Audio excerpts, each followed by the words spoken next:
I think I'm going to love it here.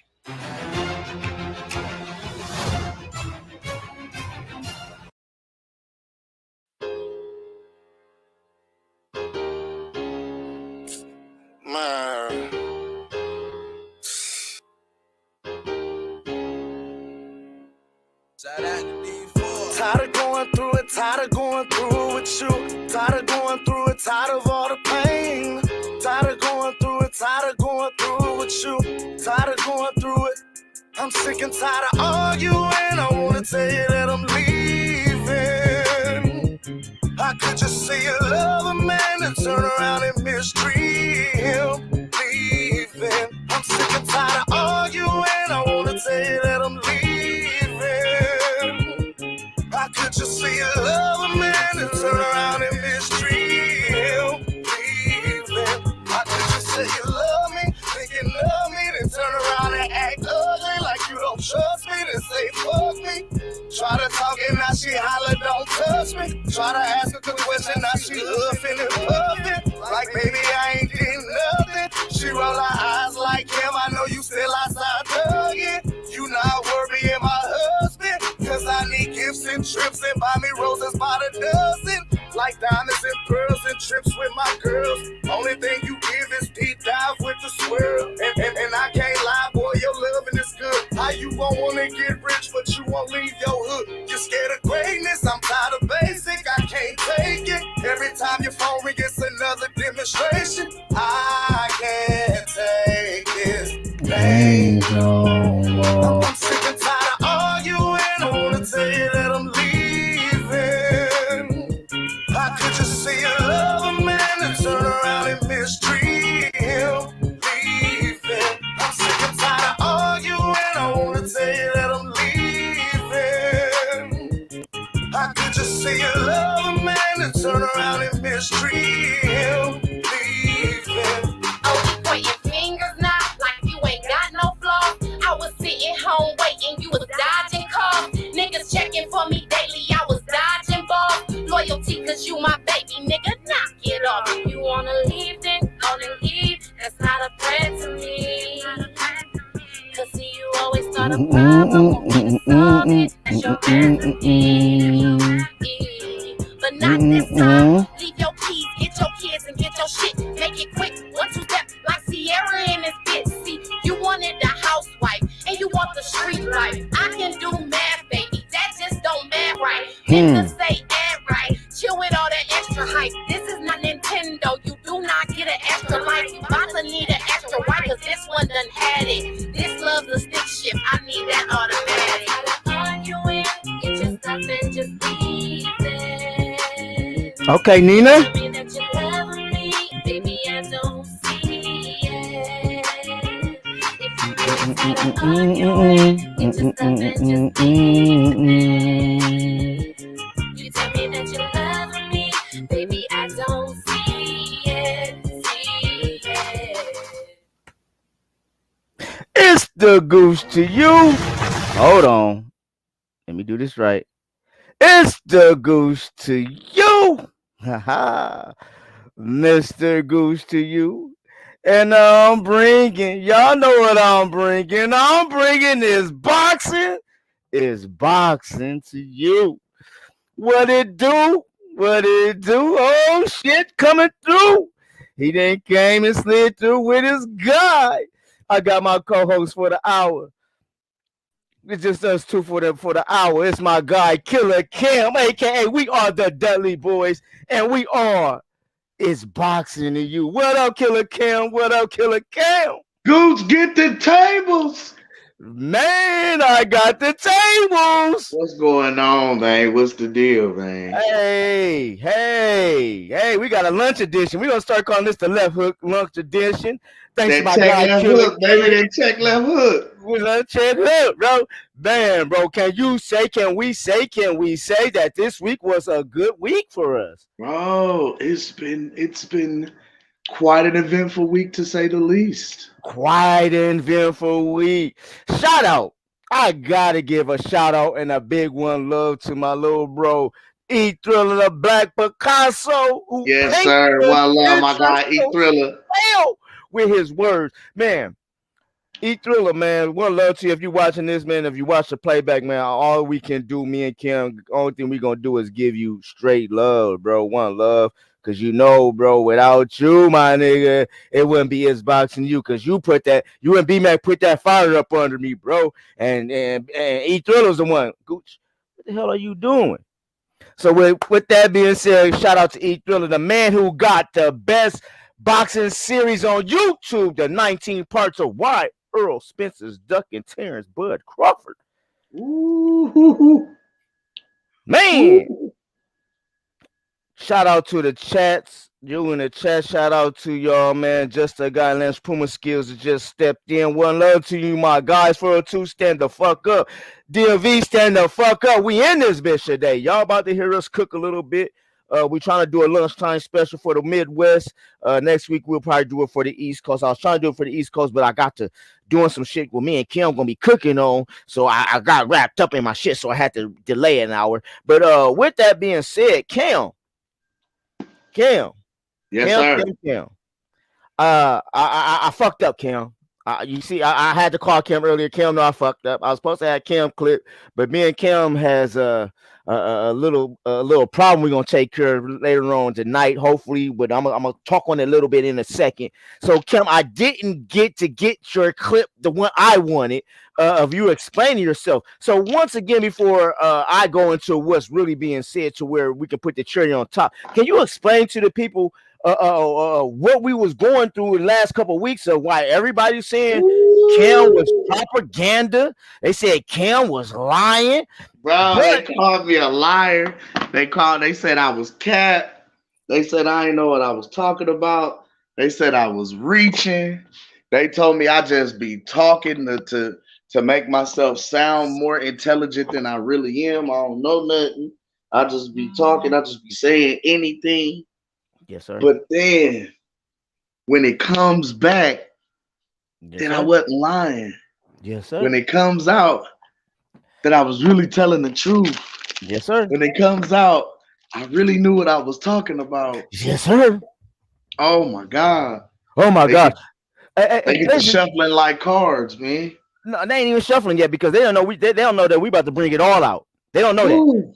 Okay, so those who haven't watched E Thriller, the Black Picasso interview with Rick Glaser the other day. Oh, what a one love, my guy, E Thriller, man. Man, that interview, bro, you did it again, bro. I will give you that. On that interview. You did it again. Hey, one love to Rick Glaser too, man, for coming through. You know what I'm saying? Dropping jewels on us. He did that. He did that, man. He dropped some jewels. Matter of fact, before hold on. Guess who slid in the ring too? I hope he come on the panel today. My guy, Boxing Nerd 101 is in the house. Well, love to you, my guy, Boxing Nerd. Love to the Boxing Nerd. Like we love Bud, he love Boots. We got to get a name for him. We're gonna get a name. I was gonna call him Puss in Boots, but I ain't gonna do him like that. Ooh, no. the Puss in Boots fans. I was gonna do them, but I got love for Boxing Nerd, so I will not give you that one, Boxing Nerd. I got one coming for you. I got one coming for you. Not today, but it's coming. Man, Kim, matter of fact, before I play, let's give them your take, and then I'm gonna give them Rick Glaser's take of what we talking about, Kim. Can you tell the people what we're talking about, bro? Can you give them why they called you a liar? What did you say to the people that made them call you a liar, Killa Cam? Goodness. Well, please, I told them, Jesus, oh my goodness. I remember stating this several times, but I told them that the reason that the Errol Spence fight and Terrence fight, or the reason the Errol Spence versus Terrence Crawford fight was not happening was because of Al Heyman and PBC. I also stated to them that ShowTime did not have the money to put up to fund this fight because ShowTime had some management changes and things going on over at the network, in which they were planning to take ShowTime off of Premier Cable Television and make it send the ShowTime channel over to the Paramount application. So Showtime would no longer have a sports division, if you will, or be allocating any money towards boxing. So now, as it stands effectively, PBC is being left without a network because Fox publicly told them they wasn't renewing.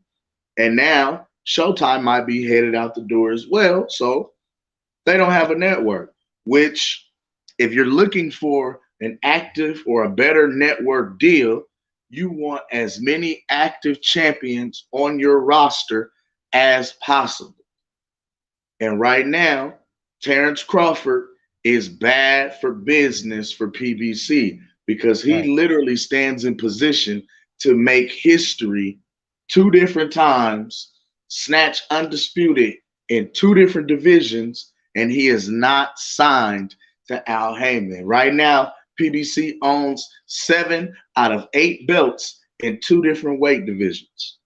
Facts. The moment Bud were to beat Spence and beat Charlo, he is now effectively taken all 8 world championship belts, and he's not signed to Al Heyman and PBC. That's effectively Canelo 2.0. You allow the guy to come over to your stable independently, fight your guy for undisputed, snatch all the belts, and leave. They don't want to do that. When I stated this, they told me I was reaching. They said you They was told lying. me I was. Yeah, they told me I was outright lying. They told, matter of fact, your boy, Master 3 Contracts, told me I was reaching. Told me I was just talking to sound intelligent. We'll talk about him in a minute. Okay, so matter of fact, Kim, can you hold back? Let's mute our mics and let's let Rick tell us what happened. Yes, sir. Okay, 1 second. Y'all give me a hot second. Hot second. My queen, she's the queen. Kim, you're the one that can sing. Sing "She's the Queen to Be" for Miss Fistiana Fights, please. Say right. She's your queen to be. A queen of your affection. Miss Fistiana Fights, we serenade you over here, queen. One love to my girl Fistiana. Hey, one love to the queen, man. Hey, if you come on today, you better, bruh. This ain't the show you gonna choke up on. You better, if y'all come on, if she come on, you come on, you better not choke up. This the G show. This the G show. You better not choke up, nerd. You hey, who that? Hey, my guy B-Mac slid through too. What's up with the B-Mac, baby? B-Millie! What's good with the B-Millie? What's up? Hey, he stepped through to the Lefthook lunch edition. You feel me? Man, hey, no cap, I ain't gonna lie. All day good. Yesterday, I was just walking around the house doing that shit. It's the Mac Mob, baby. Hey, B-Mac don't know. We gonna try to get a ticket so he can come down to the O, so he can kick it for the weekend with us, bro. You got to come to the Old Town, baby. Come and fuck with us in the studios. Okay, yeah, you feel me? Yeah. Hold on. Let me go back to let me get to this. Hold on. Hey, one love to my guy, Boxing Nerd 1-on-1, man. Yes, LeBron, sir. 9817, one love to you, fam. I'm glad you came, step through, and fuck with your boys. Hey, one love, my guy LeBron. Yes, sir, man. He been riding with us, man. He riding with us, bro. He rides with us, bro. One love. I love that shit. Yes, oh, here we go. What am I looking for? I'm looking for this one. Okay. Shout out to the B-Mac, baby. Hey, Mac, baby. Hey, you shout can out. only do your voice like this if you got a belly, baby. It's the get money gut, baby.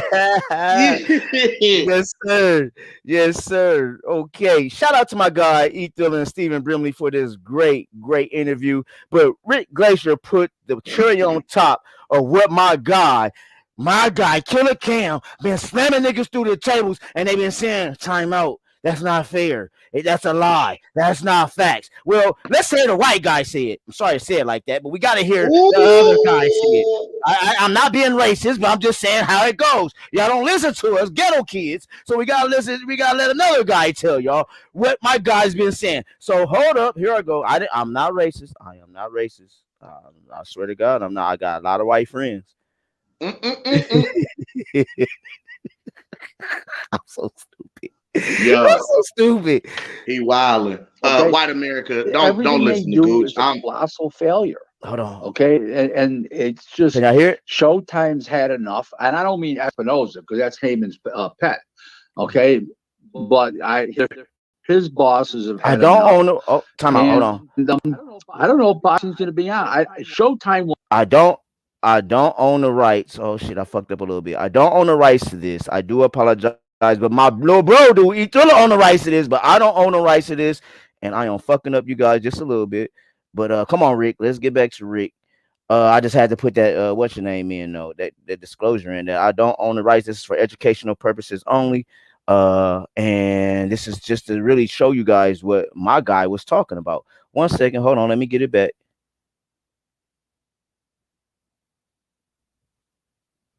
Hold on, fellas. Hold on, ladies and gents.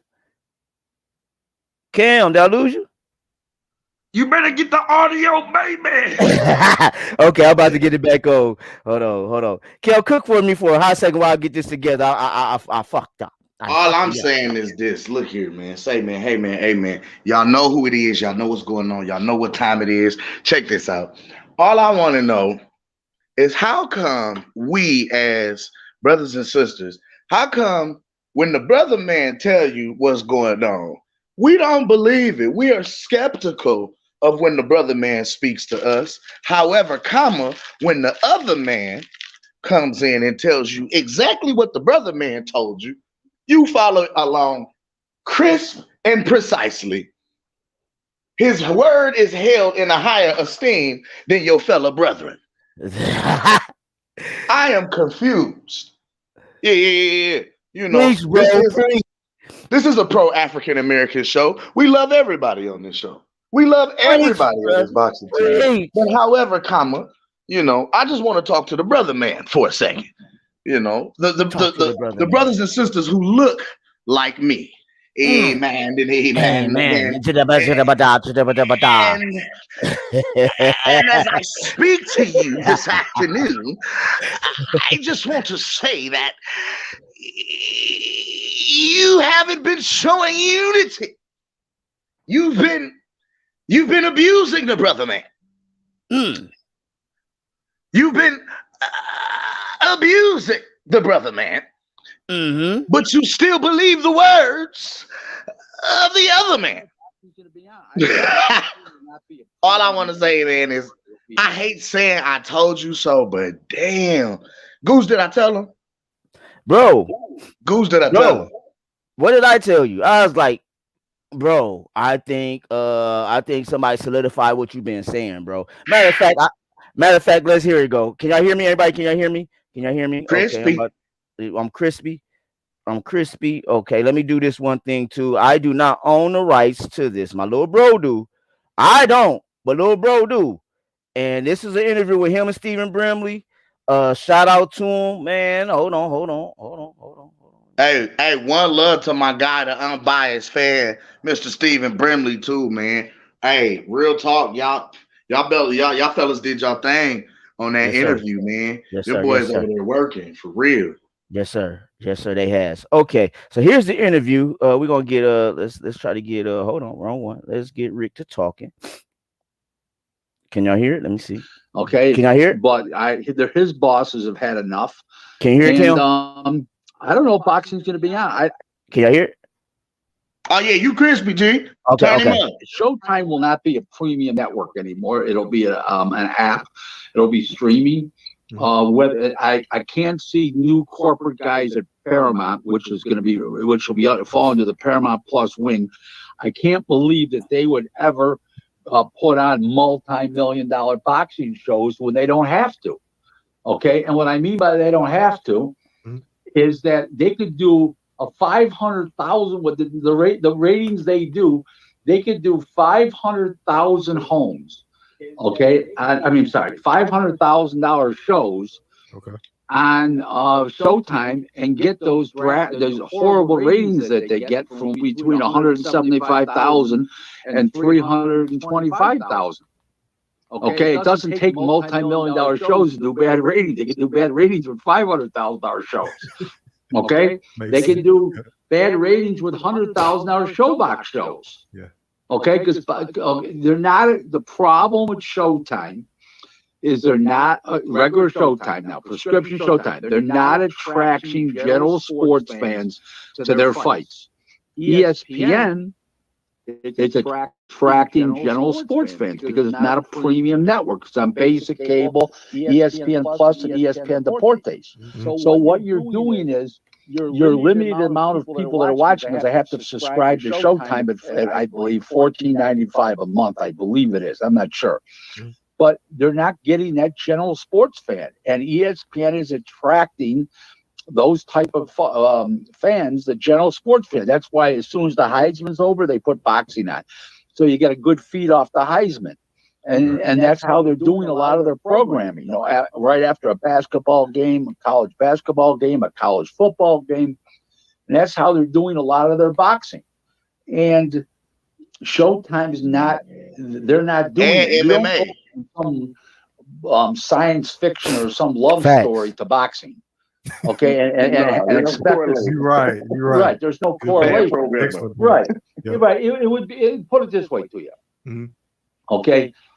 If boxing was on after a NASCAR race on ESPN, ESPN doesn't have NASCAR right now. It's on Fox and NBC. Okay, but if they had an auto race. Okay, yeah, you could get some overlap. If you had figure skating, you wouldn't get any overlap. They turn it off. You understand? So they've got a stupid movie on that boxing fans don't give a shit about, so the people turn the TV off. There's no correlation. Another problem they have is their CBS Sports Net, their CBS Sports app, and any of their CBS program does not advertise Showtime boxing anywhere. Where ESPN does, okay, and Fox does occasionally, but Fox is leaving boxing now because Heyman basically, you know, didn't give a shit what they gave him and gave him shit, and that's what they got, and they left. But the point is that I'm making is when they do these pay-per-view, forget about regular Showtime. When they do these pay-per-view shows, they're not getting any assistance from CBS. They're not getting any assistance from any CBS division. Did you guys notice that? It was just my imagination. No, we talked about that before. You know, about there's no true marketing and promotion for boxing utilized by the umbrella company itself. So you know, it's definitely glaring. It shows. It clearly shows. Right. The reason why I keep turning is because my nephew is the director of basketball strategy analytics. Okay, that's enough of that for right now. But if y'all heard everything this man said, and I gotta find the receipts. If B-Mac is in here, man, inbox me if you know what receipts, because I want to say it was on your show. I can't remember whose show exactly was. They called Cam a liar because Cam said the same exact thing. They said it was. They called it propaganda. Yep. I think it was E Thriller show because they was calling it. They called it propaganda. They told me I was making up shit. They told me I was fake. I was capping. Yeah. Right. So because I think it was one love to my brother. I think it was IO who said that I was capping. Said I was it was either IO or Master Khalid. They said I was reaching. Master 3 Contracts told me I was just talking to sound intelligence. Said I was just saying anything. I was reaching. You're right. IO told me I was capping. They told me I was lying. Big Fish called it propaganda. Said I was reaching. Okay. You know, and so, but now you got Rick Glaser saying the same thing, the same exact thing Kim was saying. Facts. I just played the clip. Just played the clip for him. Yeah, and still, we got cats that will sit here and tell us that we're sitting here lying, that this is not going to happen. Look here. When I said this a couple weeks ago, that Bud can come to the table with leverage now. They said I was lying. They said you was lying.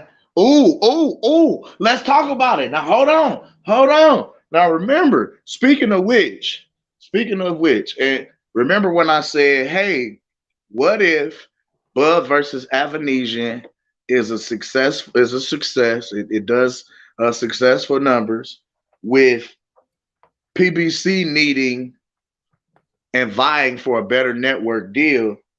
Would that be possible or feasible for Bud to come back to the table and say, hey, I got a network over here for us to put the Spence fight on for Undisputed? What's up? And they told me I was tripping. They told me I was crazy. They told me I was reaching. That part. Now it comes out, Rick Glaser releases that the Tank fight only did 50,000 bars. But they swore up and down that Tank outsold Bud. When I told them that PBC was cooking the books, they laughed at me, told me I was tripping. Bro, everybody cooking the books. We're gonna part 2 this shit, Cam. I'm going to do all research. We part 2 in this motherfucker right here, bro. We gonna part 2 this shit, bro. Because now I do remember that. My memory, bro. They did us, bro. They was like you was capping. Even Stephen Brimley. Shout out to the Brim unbiased one, the unbiased fan. They was even telling him he was capping because he was agreeing with you. And to where he wiggled a little bit, was like, well, it's not official, but this is what's going on. So y'all was on the same page. He just wiggled out of it because the Earl Sexuals was on his neck. Yeah, niggas said we was capping. I said, all right, I'm gonna stand on mine. I'm gonna stand to the toe, because you know what? If I'm wrong, I can come back and say I was wrong. I can admit, I can stand on mine. You know what I'm saying? Just as, hey, if the disrespect is loud, the apology need to be just as loud. You feel me? So I'm man enough to stand on mine. If I'm wrong, I'm gonna say that. You know what I mean? Like I'm a real life say that. Hey man, I was wrong. Facts. My bad. Hey, and we have done that a couple of times, bro. We wrong. You know what I'm saying? We don't hold nothing. You know what I'm saying? We wrong. Sometimes motherfuckers be wrong. But then, hey, shout out everybody tuned in. Make sure y'all hit the chat, man. Hey man, what it do to my guy Latch Puma Skills too, man? One love to my brother, man. Slide through, man. Make sure y'all hit the like, hit the button, push the goddamn button. I'm about to get all that shit together, bro. I'm gonna do like it's something all today, so I'm gonna give me a lot of little shits, bro. I'm about to go somewhere else with mine, bro. I think I'm gonna fuck with Blade with mine, bro. The fact he told him, you stupid. The fact he told him, you know, he outlined exactly what was going on. I loved it because it was just confirmation to what we had been saying for months on different panels, different podcasts. What we've been saying since we came on It's Boxing to You, since we first released episode 1. We've been saying the same thing over this way. So, you know, it just solidified It's Boxing to You as the you know, the rookies of the year. You know what I'm saying? The Dudley Boyz Rookie of the Year. You know, we sound like the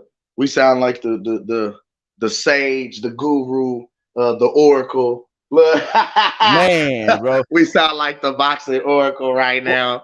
Like, Cam the Baptist and St. Gooch.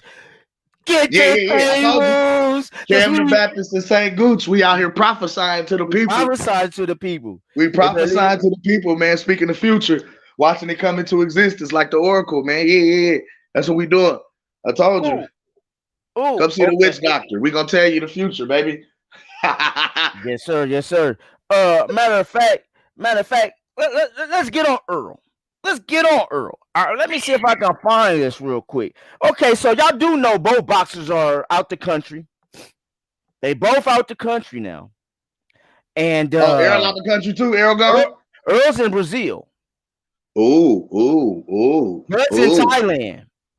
Oh. Okay, so with that being said, it's a lot of things that's going on. I'm gonna see if I can pull it up real quick. Let me see. I don't own the rights to what I'm about to pull up. Let me see if I can pull it up though. This is just for educational purposes only. YouTube. We do not own the rights to this footage. Please do not flag. Please don't flag us. Please. Hold on. Let me see if I can find it, bro. I was doing a lot of research yesterday. Where's my guy at, bro? Oh man. I don't know if I Fistiana said Errol looking like a whole Bridger Wade. Yo, if I can find this shit, if I can find what I'm trying to find, bro, your boy, what's his name? Is it Bud Easy Boxing? Something like Yeah. that? Bro, he killed Earl. Okay, I can't find it right now, and I'm not gonna waste my time finding. So if y'all do go out and find this clip, somebody send it to me, shoot it to me. But basically, what I seen was he got a clip of Bud on the beach at night boxing, right? Shadow boxing with the earbuds in. Working Training, out, bro. He Working down out. there. He in Thailand. Thailand, working out. I Then heard he knocked out a tiger right after they filmed that clip. They said Bud knocked out a tiger right after that. oh, that's what we're going with. He knocked out a tiger on the beach right after that. Right after they filmed that clip, that's what he was shadow boxing for. He knocked out a tiger on the beach. I love that one. I love that one. I love that one. Hey, but on some real shit. So, dude got a clip. I'm gonna try to find it while when my brother start cooking again. But it's a clip. Like I said, Bud shadow boxing. Bud looking good, shadow boxing. Then you got you got your boy Earl Spence, EJ, walking the beach with a coconut, what's your name, in his hand. So you know it's a pina colada. You drinking pina coladas, baby, on the water. And you got the messiest broad alive walking with you, bro. The same broad that got you on film talking about the what? Right? Hey, what? Oh shit! Yes, you know sir. what's crazy? What my boy Finesse 2 times said he fucking a hater. Like he bro. he fucking a hater. Your biggest hater right there in the bed with you. That's heavy. Bro. Hey, that means Harold got caught cheating. Fuck that. So, look, Harold got caught cheating and had to take his girl to Brazil. Bud knocked out a tiger in Thailand. This is different. But she wanted to go to Dubai, bro. You know, she wanted to go to Dubai. But I guess Brazil, you know. He took her to get her booty done in Brazil. That's what we're going with. That's what we're going with. He took her to get her booty done in Brazil. He got her cheeks done. On that note, we about to have a little fun.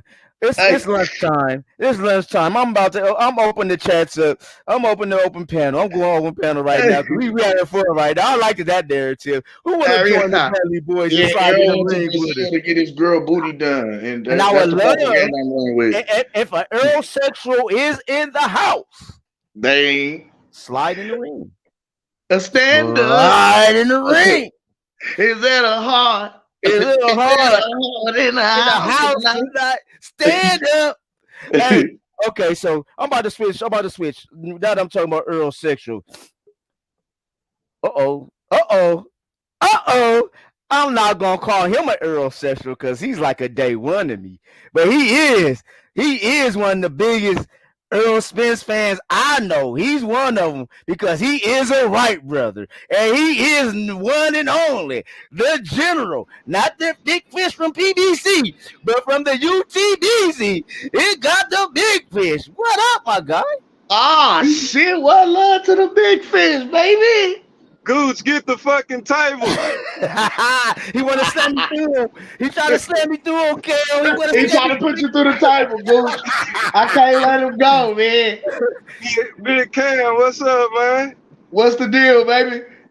Man, I got a pleasant surprise, man. I clicked on YouTube and seeing y'all boys was live. Yeah, we had to catch him with the check hook for lunch, man. That Lefthook lunch hour, man. Lefthook lunch hour. That's what we on. Yeah, man. See what y'all talking about, man? Hey, we out here right now. Right now, I just aired some. I brought some new propaganda to the table.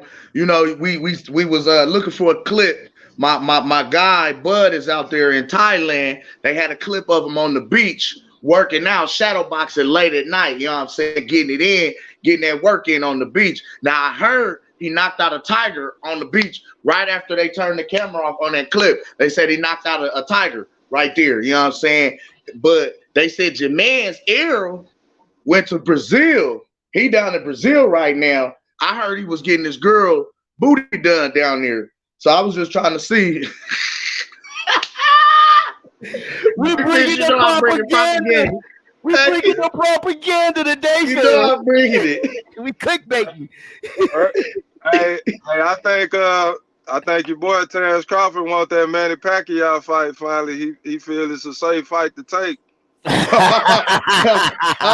went to Thailand to get the Manny fight. That's right. He in Thailand, man, getting, you know, he making his way over the where Pacquiao from? Philippines. The Philippines. Yeah, he making his way over there in Asia. He trying to get there. Yeah, we making a tour right now. We trying to get our global fan base up, man. Let's get it.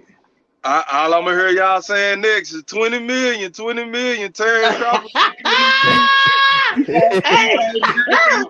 20 million. Hey, you know what? You know what's going on? Manny trying to get that school built over there in the Philippines, so he gonna take his little L real quick publicly. Hey, get the kids some books. Hey, that'll be a tougher fight than Avenesian though. So you boy better be ready. I don't believe it. I don't think so. Cause look, Avenesian had a better record than Ugas. What you mean? Ugas just had a belt. Nah, Ugas. I'm talking about Pacquiao. I'm just saying. When I looked at the comparison of opponents, I said Avenesian had a better record overall. That's what we used to. That's what I felt like a lot of Terrence Crawford fans be saying when we say he fights guys that were at the top of they prime with better records. You know what I'm saying? Ooh, Terrence Crawford? Shit, yeah.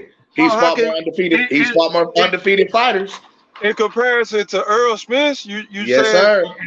They're common opponents. We just go off of common opponents.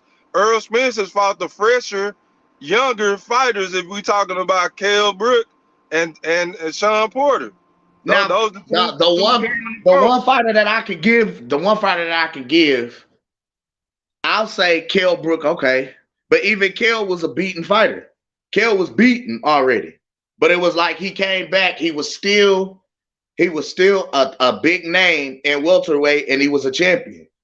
Like, regardless of what we want to say about it, he was the IBF champion and still is one of the top welterweights in the division kind of shit. He might have went from top 5 at the time to maybe top 10, top 15 now overall.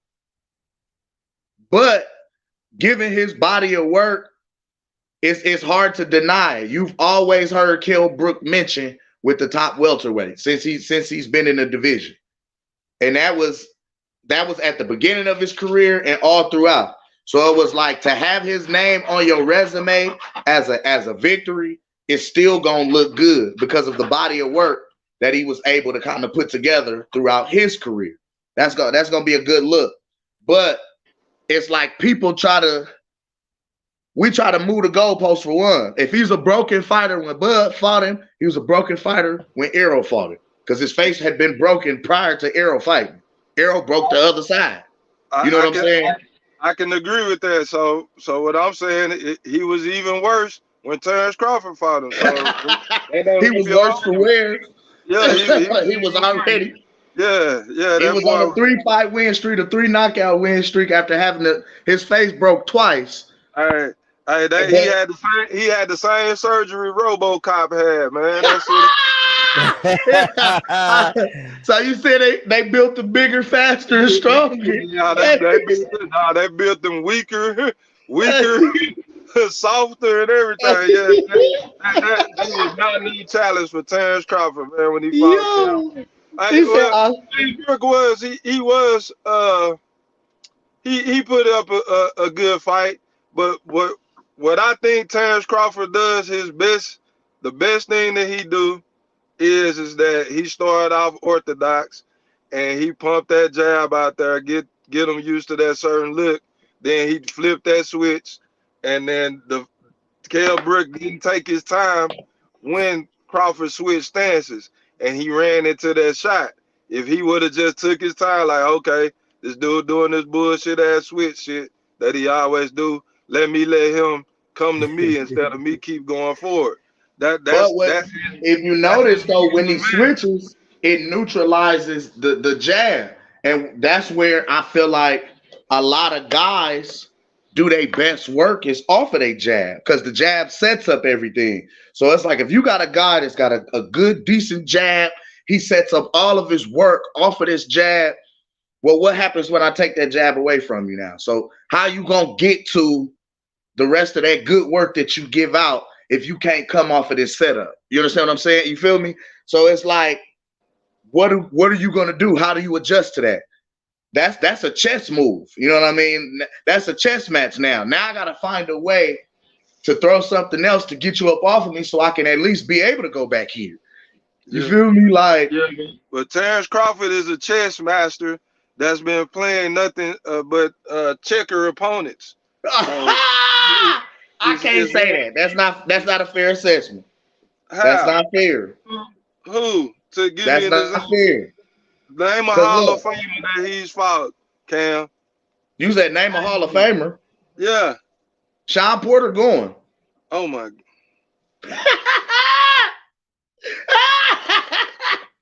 Sean Porter going, Fish. He asked.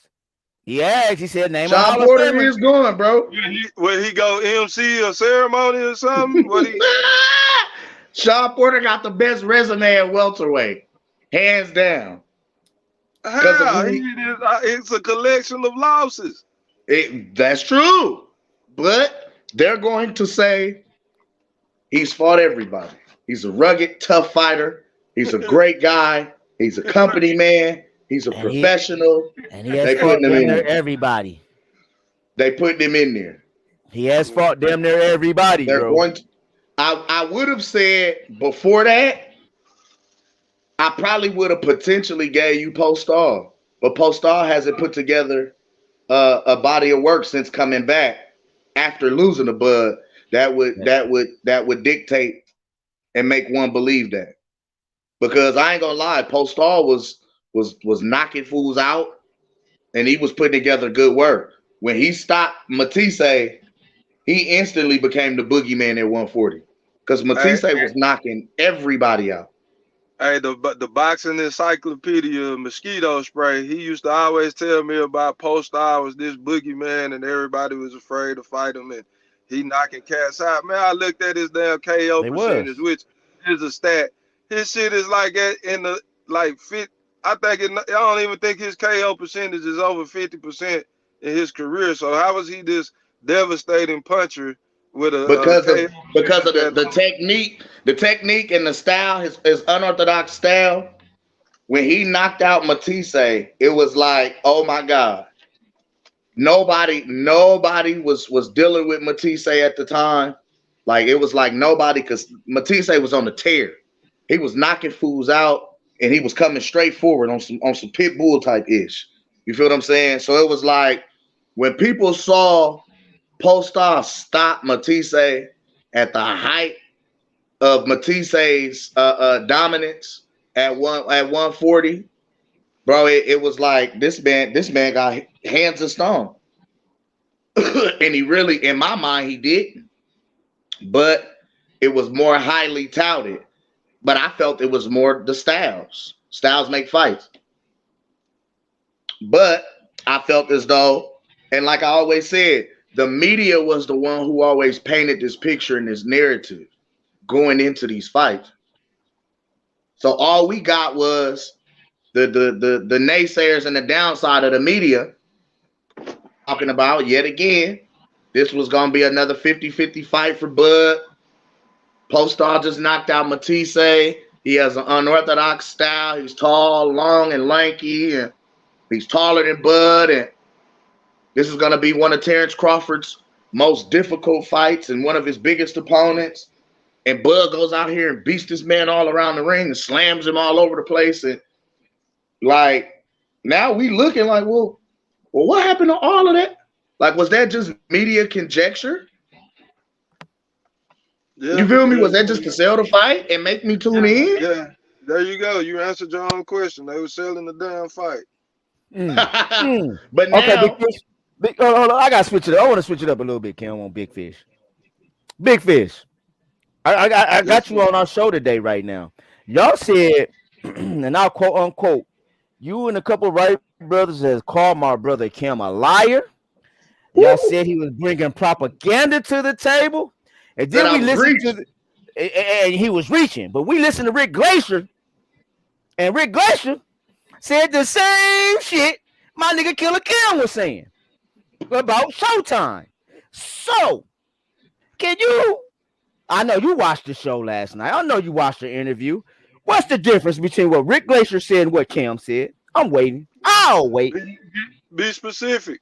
I'm talking about the show. I'm talking about the show. I'm talking about the Showtime deal. I know the Showtime deal. What you mean? Like, be more specific on what Be more you're saying. okay, because Cam basically said everything that man said, that it was going to be a Showtime app, and one day they not gonna do boxing really on there no more. And when we came to the tables and said, well, now Bud got a leverage, he got a promotion company, he got a channel. Everybody said we was reaching. I'm just saying. How do he have well, first off, for the Showtime app thing, I've heard another gentleman, I can't remember his name, but he claimed that he talked to this person and that person and that person. So I don't know if it's true or not. But from what I see and from what he said, that they're just consolidating their company, but the Showtime Boxing isn't going anywhere. And from what I see, they got a whole slate of fights coming up for this year. So when are these changes going to take place when Showtime is going to shut down? I don't see that. Is that in 2024? Because there's still no dates for some of these fights. So they're still waiting to hear what's going on over there for a lot of what's going on for the rest of the year. Yep. I'm gonna keep it 1,000. There's no date for a lot of them right now. A prime example: Tank versus Hector Garcia is supposed to be a Showtime fight, right? That's a Showtime pay-per-view. Tomorrow, right? Yeah, that's a Showtime pay-per-view, right? Yeah. I'm assuming. What I'm looking at right now is they gunning for, however, the success in these first quarter fights dictates how Showtime moves forward with its boxing division. And this is just my opinion. Yeah. Because you got Tank, Boo Boo, Boots, Rashidi Ellis, all on this fight card. But the opponents that they're fighting, it's a great showcase of talent, but the opponents that they're fighting, it's not worth being on pay-per-view. Well, just because it's not worthy of being on pay-per-view doesn't mean they're not going to do it. Why? That's true. That's true. And that's what I'm saying. I think that this right now dictates a lot of what goes forward, because this shows whether or not Tank can carry a pay-per-view. Like Tank and Tank's name can carry a pay-per-view, which I don't feel like it could, not without a proper dance partner. Not right now at this point in his career. Boots don't sell. Hell of a talent, hell of a fighter, don't sell. They're not marketing Boots properly. Boo Boo has been inactive. Yes, partly because he was avoided by some other fighters in the division, but even with the other fighters avoiding him, you still got to do something to stay active. You got to fight somebody. I don't fight, do something. Like, the inactivity for me is killing me with Andrade. You know what I'm saying? So in that respect, because Boo Boo is inactive, Boo Boo don't sell like that. So you got, and then Rashidi is an up and coming fighter. Exciting to watch. Very good, but unknown. It's a prospect. So you said in this pay-per-view should have been $39.99 like Bud's. Real shit.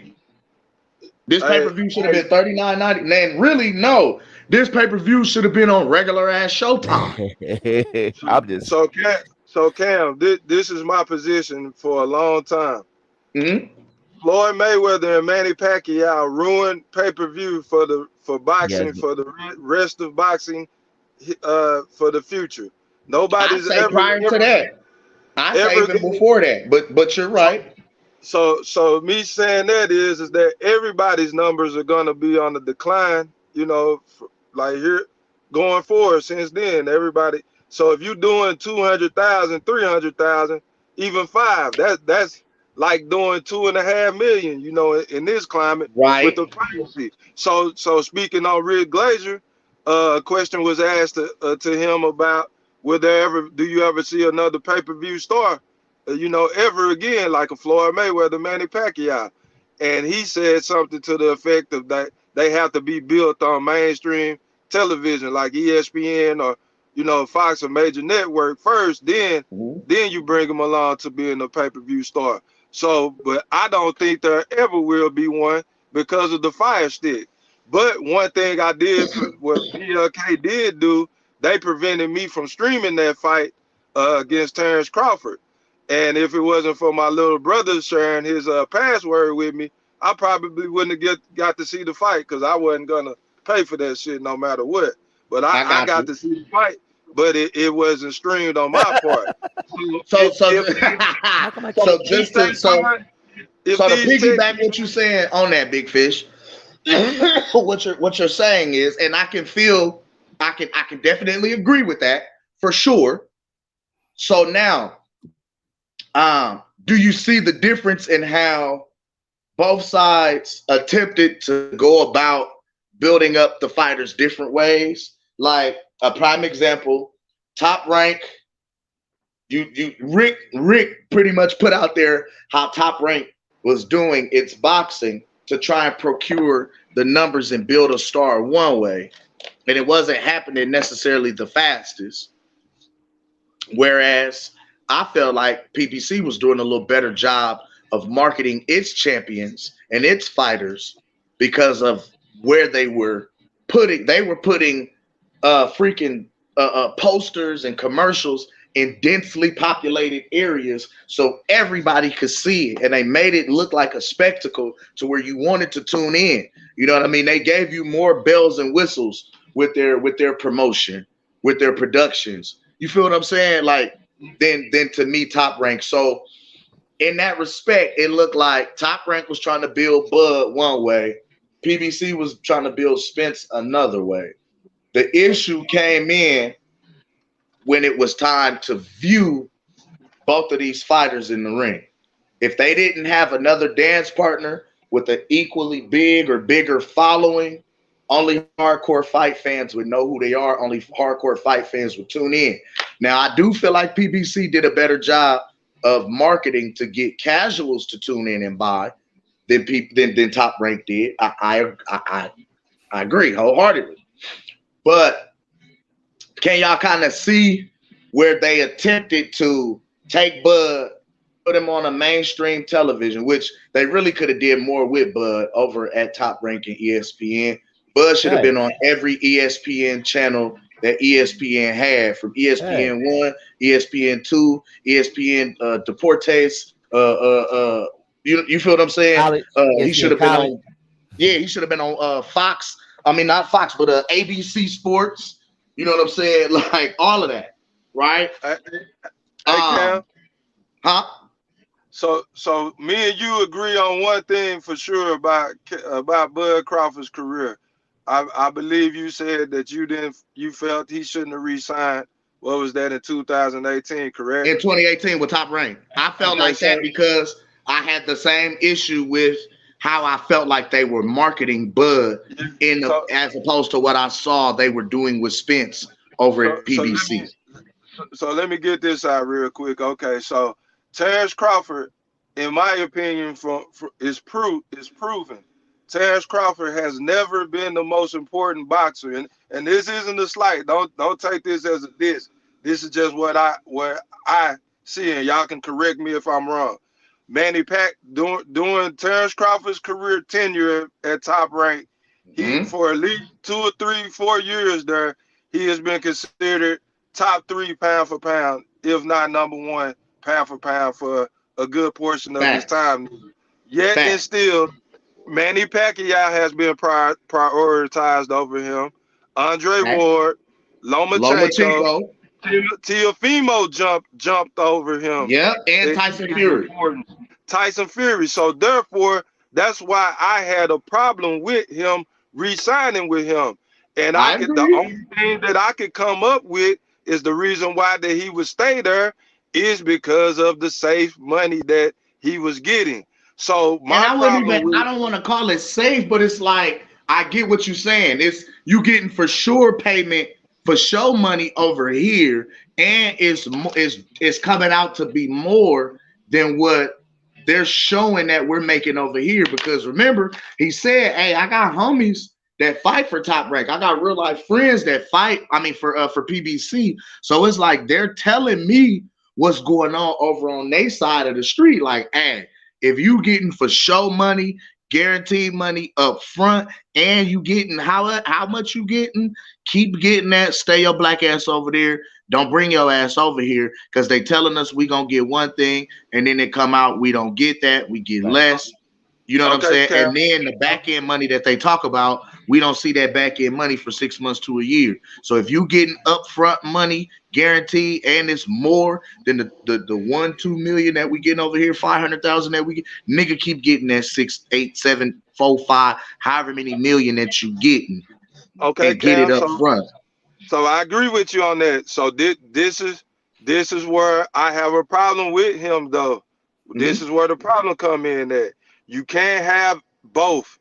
You got to take either or you go listen to your people that's telling you to stay where you at and do this and that and take it, because you ain't gonna get paid the same over there.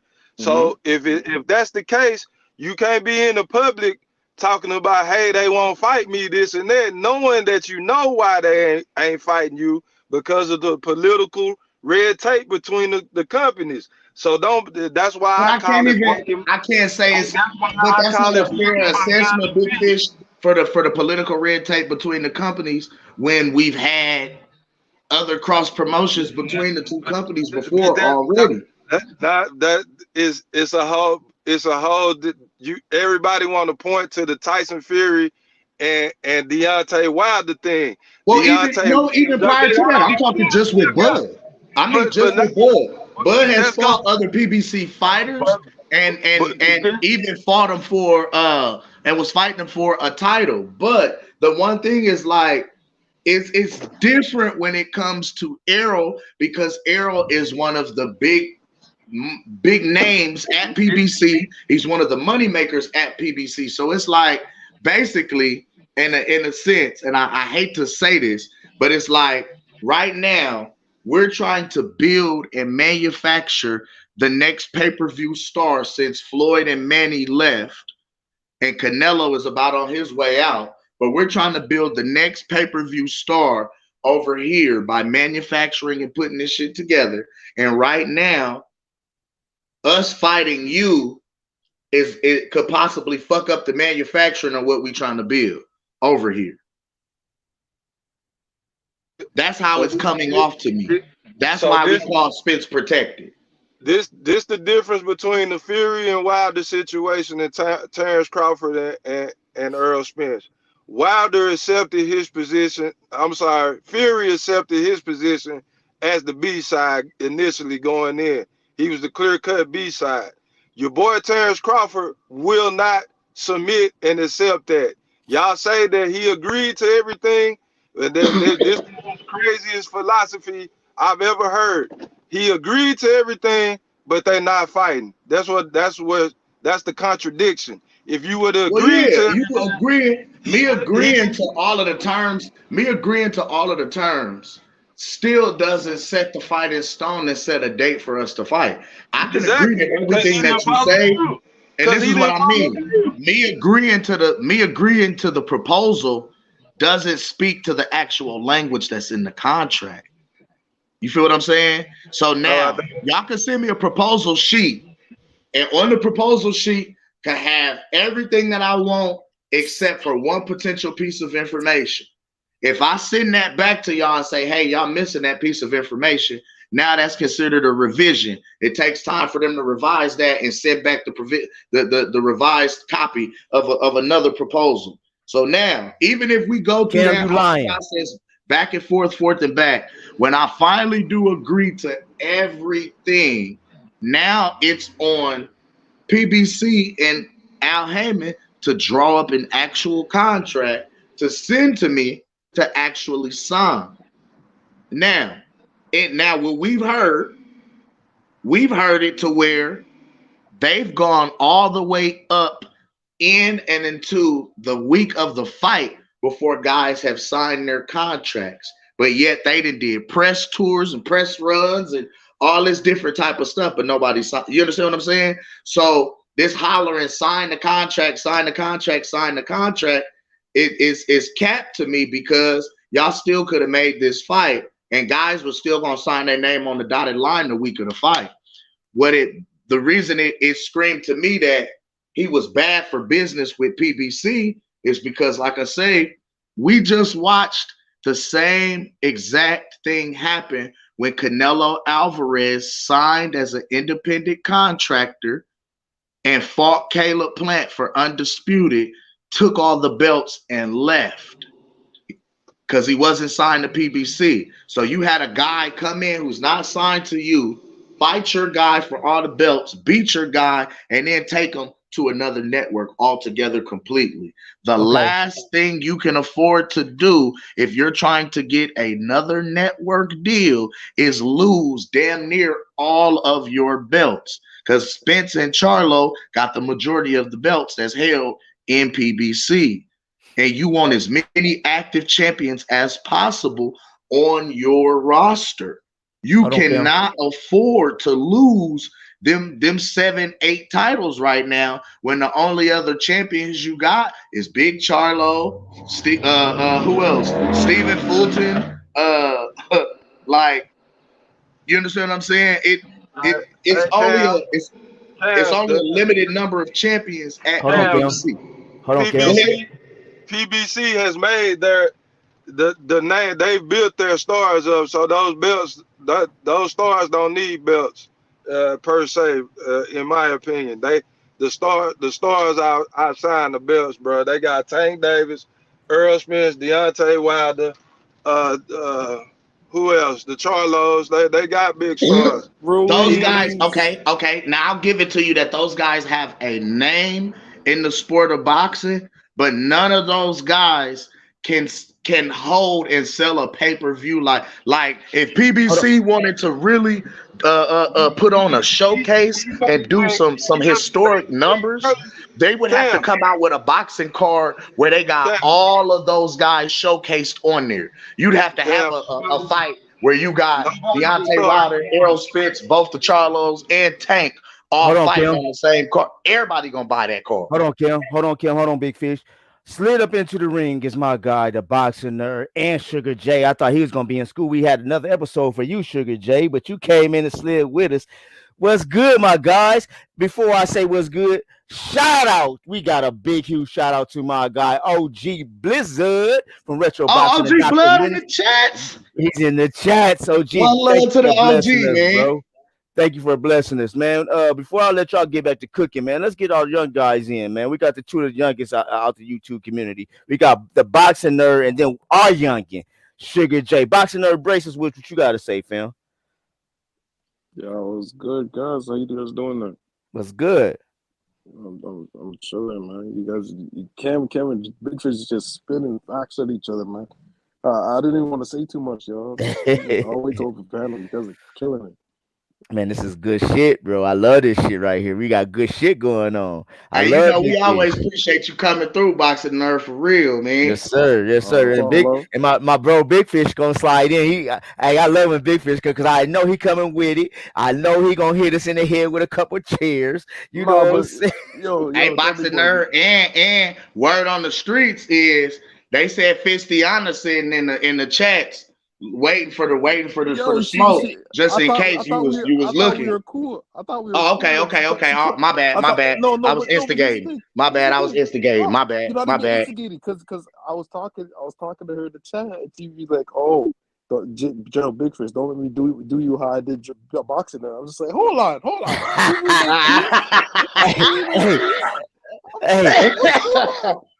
Like, yo, I thought it was cool. Hey, you still gotta take them burns. She in Boxing the Nerd, you chat. still gotta take the birds, bro. Hey, Cam, she in the chat rubbing her hands like Birdman. Like, I see y'all. I see y'all. What you I say, see say playboy? y'all. Put some respect on my name, all three of y'all. Look. All three of y'all. Go ahead, Boxing Nerd. Go ahead, Boxing Nerd. Boxing Nerd. Nah, man, you guys are just cooking, yo. I'm just excited for the fights this weekend, man. I hope we get something when it comes to Spence and Crawford. Yo, here's the thing. Did you guys go on IG and look at his girlfriend's latest video? No, I haven't. Let me go on now. Let me see what I can pull up. You know what her Spence girl? IG is, right? Yeah. Yeah, Instagram. Watch her latest video, and it's gonna shed light on Errol Spence's leg injury. Uh-oh. Wait. What's her name on IG? Like it had air quotes around it there, Boxing Nerd. You can hear the air quotes a lot. Like it's yeah, we hear heard the air quotes. Yeah, air quotes can only be seen. I heard them bitches. Yeah. I heard them. You ain't even got your camera on, Boxing Nerd. I heard them air quotes. It's X_AOR Tiz. Yo. You see how John Briscoe ran? He ran out the ring. He knows damn well. Big Fish done slid. He done slid up out of there. Yeah, because I'm going into stuff you don't like. Oh, my IG is not coming up right now. Hold on. I got it. Don't even worry about it. I'm already there. What you said, what was the name now? X_AOR Tiz. TIZ. Okay, hold on. And while we holding on, Sugar Jake slid into the ring. What's up with Young Sugar? What's going on? Tell us something good in the O.NE. Oh, not much, man. I've been dropping this weight, you know. I'm gonna send you and Uh-oh.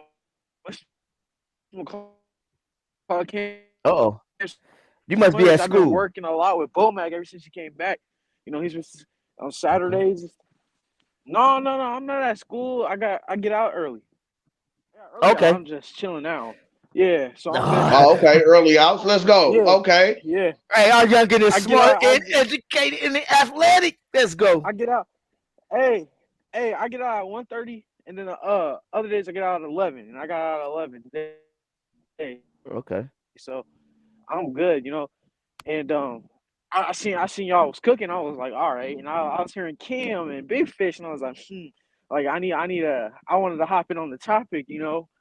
Like I kind of agree with General Big Fish. You know what I'm saying? Like these names is already big. They don't really need the belts to you know, to sell out, you know, shows and stuff. They really don't, if you ask me, just because of their names, you know. Like I heard the whole Canelo point, and I get all that, but I'm being honest. I see what you're saying, Kim. Like the promotion, they losing money by with no belts, but at the same time, it's like these names is already big. Like what belts do they really truly need? You know what I'm saying? So I have a question for you guys. Hold on. My bad, Jay. My bad, Jay. I wanted to throw a quick question out there before I drop this new evidence that I just seen. Boxing Nerd. Oh my God, Boxing Nerd. Oh, I just seen the video. Oh my God. Yo, but Cam. Here's what's crazy about that. Remember, it was like maybe 3 or 4 weeks ago. Not even 3 weeks ago. He was here in America talking about, oh, my leg's messed up. His leg is messed up, and he had to sit out for 6 months. Hey, he in Thailand. He in Brazil eating good, chilling, sipping pina coladas on the beach. No, that ain't the video she got. She got a video of y'all mans running out the ocean water on the beach. Running. Bro, come on, man. That's like little stuff, man. He jogged. No, dog. Not on an injured leg, bro. You're not running on an injured leg. Listen, did you hear what they said? So but basically what we're saying though, Jay, is if he's running like that, bro, they should be in negotiations with Bud right now. When Frank Martin, listen, I hear y'all, right? It's fishy, right? But check this out. No pun intended. I see what y'all saying. But Frank Martin Jr., right? And when he was about to fight Michelle Rivera, you know, I was watching Fight Hype. Derek James and Errol Spence both said, like, it's not as bad as what they thought, and it was like it's more so internal, and they was like they just want to make sure he's 100% good to go before they was like they don't really think he's like damn is that bad. They just saying like, you know, we just want to make sure everything is clear and good. You know, he's feeling great. You know, we want him at 100% tip-top That shape. sound like, you know what that sound like? That's a built-in excuse, but that's also a mental placebo from all of the previous car wrecks that Errol Spence has had. Right so now mentally he messed up. You feel what I'm saying? Anytime a car go boom, he had PTSD and I think my leg hurts, y'all. I don't know. Cam, Somebody check it out.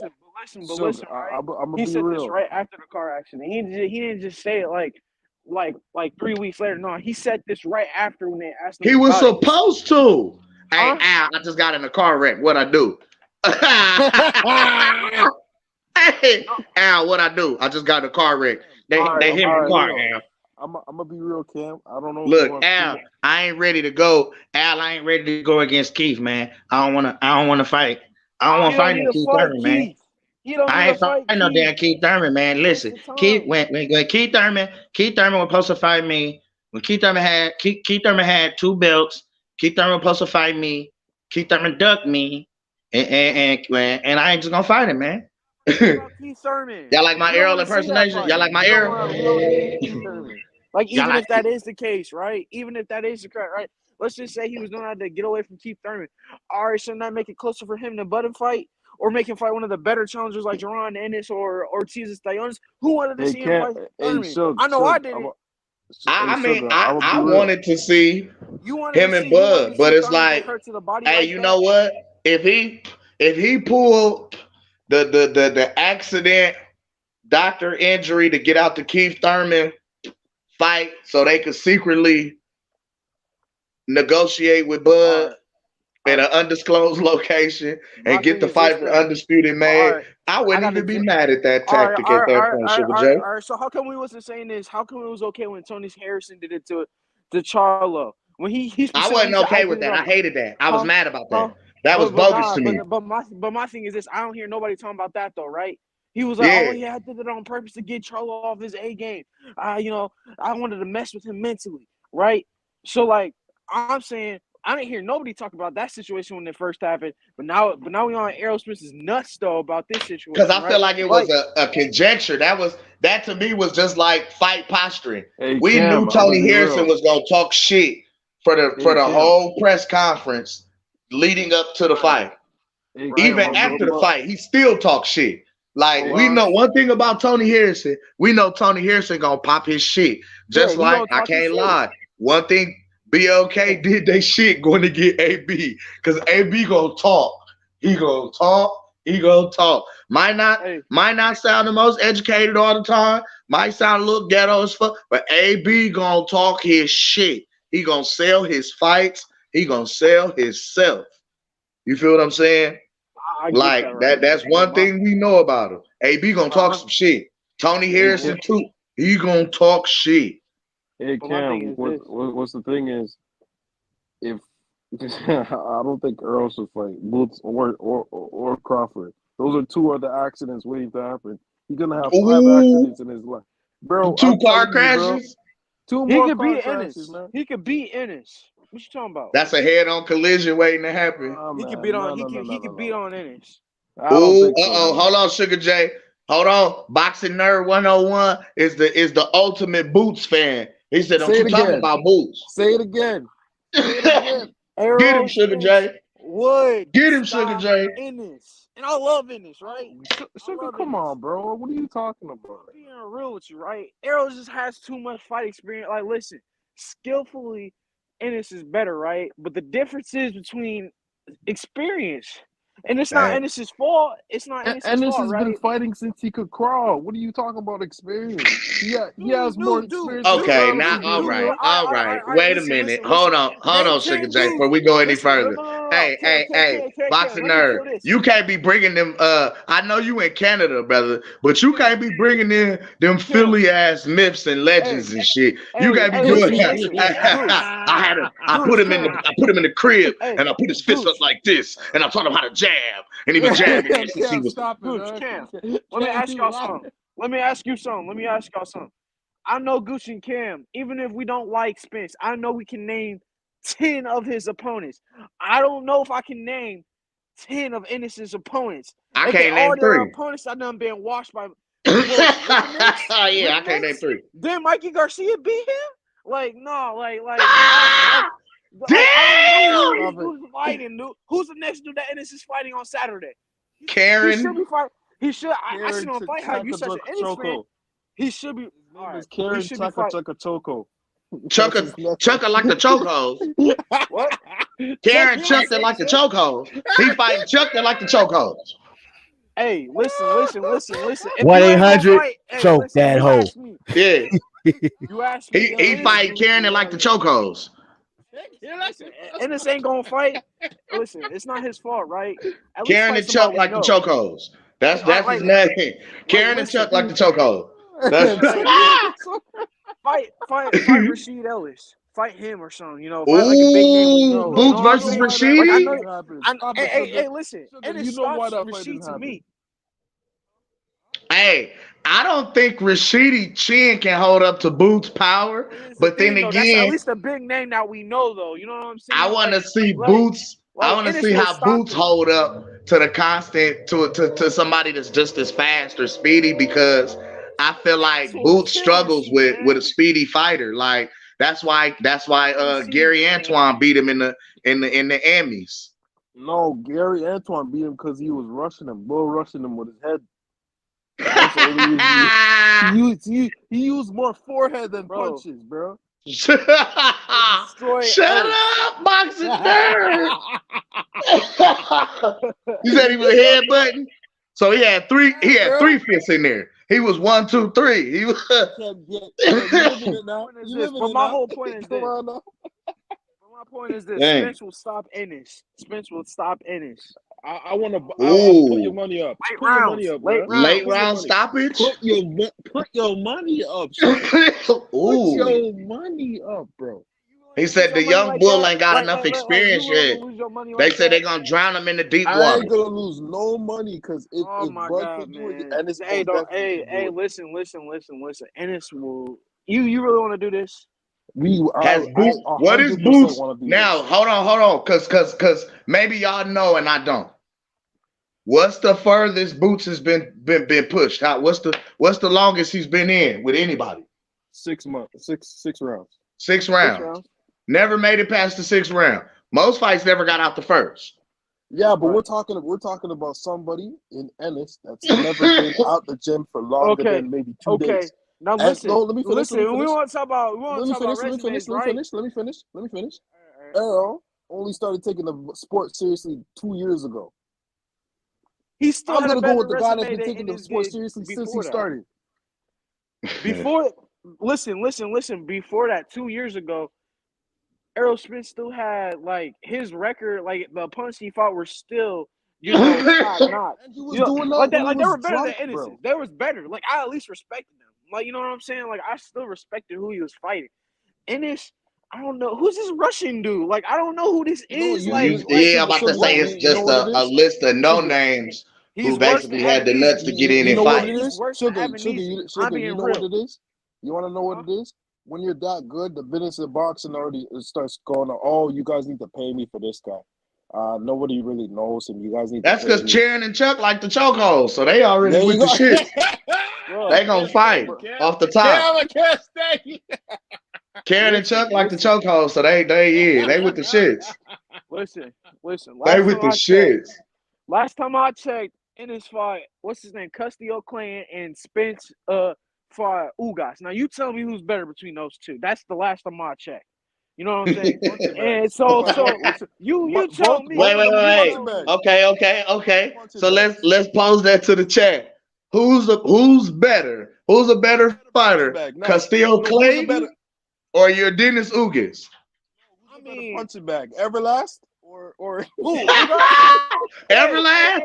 Hey, Ugas got some better. Hey, check this out though. Ugas still got some better resume than Ennis, so I don't want to hear nothing about him being a punching bag. He's at least been a champ. I don't care about Hey. And the piggyback on that, Avanesian had a better record than Ugas. Ugas just got a belt, so Ugas just got the opportunity in the call before Avanesian did. That's what I'm Don't do going that. with. Hey, Ooh. hey, do not make this Cam, about don't do Bud. that. Hey, Do Cam, not make this about. Cam. Huh? I'm gonna do this. What me and you gonna do?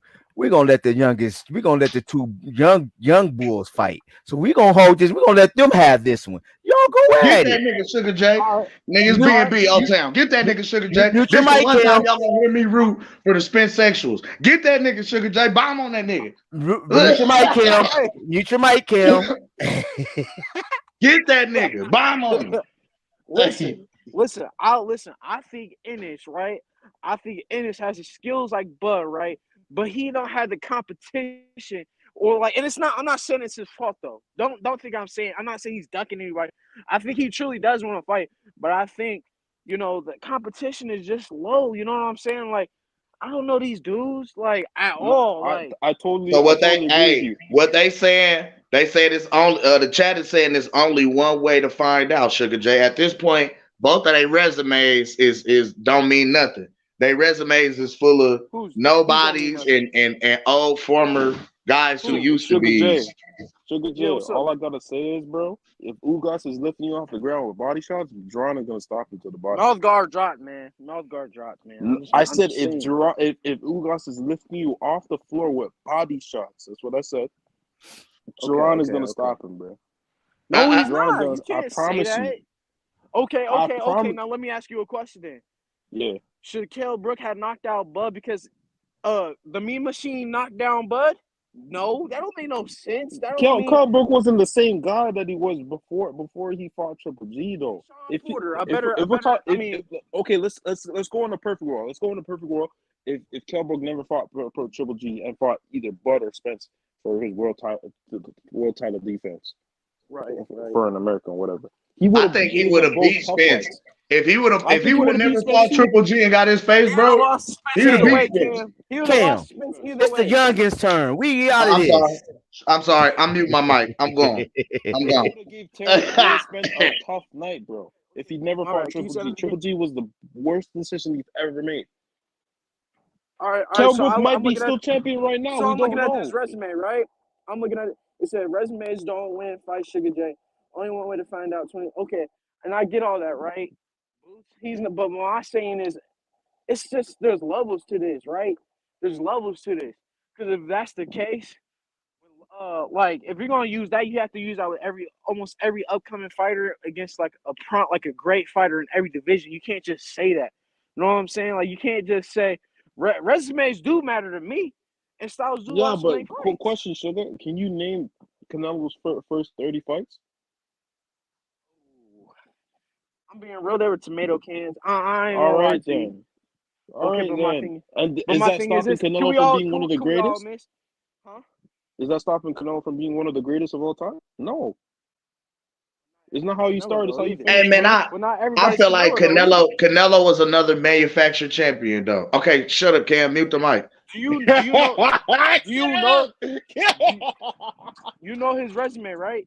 Yes. Why do you think Canelo's getting the disrespect that he's getting now? Like you hear people like Cam, he's not truly like. That's the reason why. Like who is he fighting? Because he had 40 fights before he fought Floyd. Like, listen, right? And before he fought, before he even fought Floyd, he was fighting older guys like Carlos Baldomir, who lost to Floyd and Zab Judah. Like, and he was old. He was an old man when he fought Floyd in them. So hey, like before that though, hey, to his defense though, he was still in Mexico, so he was fighting at like Mexican donkey shows and shit. Like he was still fighting. He was 15 though. He was 15. The man was, he was fighting in the back rooms and bars and shit. But at the same time though, Canelo was also 15, right? The man was a whole teenager. Who was he supposed to be fighting? That's child endangerment. That's like ain't no CPS in Mexico. Cam, all right, I quit. All right, I'm done. I'm done. I'm muting my mic. I'm finna talk to my girlfriend. Y'all go ahead. My wife, bro. You are funny, man. No, but listen, right? I think so. We talk about how it'll be a danger for Errol Spence, right? But my thing is this: what if one bad thing goes wrong for Ennis, right? He's so young, right? But what if Ennis does the same stuff that he did, like breaks him down mentally and physically, and does something him like how Teofimo is right now. You know what I'm saying? How they're super young. But then I don't know, man. I think Teo's just not mentally there. I'm not saying Ennis is not mentally strong, but built different in Philly, bro. They built different over there, okay, man. I don't give a fuck where you from. You know what I'm saying? Nah, it has a lot to do with where you from. Listen, right? It has a lot to do with where you from, bro. What do you mean? Teofimo, where's Teofimo from? Brooklyn, right? There you go. Exactly. So I don't want to hear that because there's a lot of badass tough fighters from Brooklyn. So like, if we're gonna say, oh, but he's from Philly, Teo was from Brooklyn, and look what happened to him. So like, I don't want to hear. Yeah, but Teo had a lot of out the ring stuff that was going on that mentally broke him. Like his relationship with his father, like he didn't even have. He had more of a trainer than a father. Okay, but he was crying about that in that little interlude with Lomachenko. I'm just like, yo, what's wrong with this guy for real? And I get that, right? That. But my thing is this, and I haven't seen his dad, any of their relationship be anything like Teofimo's. But guess what? Like Lomachenko and Teofimo said, there's stuff behind closed doors, and Sean Porter also said there's stuff behind closed doors that we don't show the fans. And my thing is this: what if Ennis was to lose to Spence, right? How do you think that? Like we don't know how the relationship will go either, so we can't really say anything truly about Ennis, and that's the problem with Ennis. He's so young. I'll tell you what happened when he loses. He's gonna be back in the gym on Monday. He doesn't care, bro. You can't say that. You can't say that because we thought about Teofimo. What was Teofimo doing? He was talking all that shit online, and you can't compare Ennis and Teofimo. Those are like lopsided, different. I'm just all right. I'm just saying. If Ennis was to lose badly, he's so young. But if Errol was to hurt him, like really hurt him, like how he did Ugas, you trying to tell me Ennis would be the same fighter? I could never see Ennis going down like that, though. Let me just ask you this: like shelling up. Come on now. You don't see Errol proposing the same risk that Ennis is proposing to Errol, if not more. You want to know why he could never go out like that? Ennis won't allow himself. Like he'll use angles. He'll use pivots. He'll actually be able to defend himself, get out of the way of shots. His defense is world's level than the world's better than Ugas's. Ugas went back to stationary. I'm just saying in general, like fuck Ugas. I'm saying like if Ennis was to get hurt bad, like he doesn't have the experience to. You can't just say, oh yeah, he could go 12 rounds. We just said that the most rounds he's ever been was 6 rounds. You can't just say, oh yeah, I already know that. I mean, you can as a fan. Like I'm not saying you can't. I'm just saying like technically you can. You can't say that. That's like us saying like you can't say that about Tyson when he's young. Oh yeah, he could go 12 rounds. How the hell you gonna say that? He's been knocking everybody out in the first 5 rounds. You can't just say that. Same thing with Edgar Berlanga. You can't just say these guys be going 12 rounds and we don't even know who, like when they truly don't get and then to say, oh, okay, Edgar Berlanga is getting his ass knocked out by So Cold Steven Nelson. That's what I'm saying. Yes, sir. Yes, sir. Yes, Lord. That's what Period. I'm saying. But listen, but Berlanga is a cannibal. We don't really care about him. Philly sandwiches from Pepper Jack's. I'm about to say Pepper. Shit. Soko can box. Soko can box his ass off. But here's the thing, though. Nelson moved up to light heavyweight, though. He didn't stay at 168. No, his last fight was at 175. All right. Fuck it. We'll beat up Bivol and we'll beat up BWL. I thought he called out Berlanga though. I got a clip of him. He did like 2. He did 2 years ago. No, the last fight, bro. I got it. Cause listen. At the post fight, he said his exact words was, "Huh." I'm saying. I see what you're saying. I'm saying he could probably go back down for that fight, but he was at 175. It said light heavyweight too when he was fighting. So he'd been fighting between the two. Him and here's the thing, like seeing him in the gym. No, I ain't gonna expose nothing. I'll tell y'all secretly, but like seeing him in the gym, like Nelson, he could get back down to 168. But the thing is, I don't know. I just seen him at 175, and so Edgar is a big enough name where that'll really push Nelson over too. That'll push his name to the top. But I don't think Uncle Bob will let that fight happen. Mm-hmm. You already know what it is. Bob knows what it is. Bob said Edgar has been exposed enough. But back to my thing about Ennis. Right? Like, I have a let's see what question, Arya. Sugar. I have a question All right, all right, all before right, you all right. continue. What Okay. happens when Ennis puts it on Spence the same way Spence puts it on everybody else? Do you think Spence is gonna be able to take that? My thing is this: will Ennis be able to do that though? Will he get to that point, or will Arrow already drowned him out? Because I ain't Will gonna Arrow lie, already, we've never seen anybody dig to Boots' body because nobody wanted to go through the fire to get there. A lot of guys kind of sat We ain't there, never seen gunshot. anybody dig to Spence's body. Yes, we did. Who's done it? Sean Porter was the only fighter that actually Sean challenged Porter was, and Ugas did, but Ugas stopped punching. They both challenged Ugas hit him like 3-4 times and lift him off the ground and then stop punching but after Porter that. challenged him the full 12 rounds. So what you saying? Yeah, I know, but like, did he really dig to the body like that? No, when Well, he tried, you saying That's what I'm saying. when he what we tried saying to, is clipped him. power. Porter didn't have the power to make it for the body to make it Exactly what I'm respect. saying. That's what he was throwing. So I get it. What I'm saying is Boots has better footwork, better power, and better angles than Porter. We can agree on that, correct? I agree wholeheartedly. So then what are we saying? So you feel as though. But my thing is this though. But can he do that for 12 rounds? Is what he's saying. That's the big question. We don't know. We're gonna find out though. Hey, and it's not just over the course of 12 rounds, you're going to get hit. It's not like he just goes and pitches a shutout for 12 rounds. No one's saying that. No one's saying that. Guys. I feel like he's gonna stop him in the later rounds. We want to see how he deals with adversity. I feel like just the accidents alone are just gonna come into play. He's gonna have PTSD from why the hell? All he hears car crashes and broken glass. Bro, they're not telling us what really happened when it comes to the accidents, bro. You don't get flown from a car and come out the same man. I don't care who you are. You're still human. So let me ask you a question. It's either he did really get hit by that car and it's really bad, or he did it. Because y'all just said like 30-20 minutes ago that oh yeah, he didn't really get hurt. So which one is it? Boxing nerd. I feel like he really did, and yo, bro, okay. I'm telling you, it's gonna come out against Bud, or it's gonna come against one of the big punches, bro. Hey, the only person that I can see beating Spence is Bud. That's it. Ennis can do it too. I promise you, Ennis can do it too, bro. No. I will say this, boxing nerd. I'll say this, and I said this a couple weeks ago. If Bud and Spence stay at the division and fuck around and don't fight each other and wait until Ennis gets ripped like a year from now, not even like 6 months from now, and I'm about to say in 2 years. In 2 years, I don't see 2 years like see now, bro. I don't see 2 years I see now, man. No, and I'm saying, but what I'm saying is this: if Bud and Spence wait a little too long, they're starting to do it now.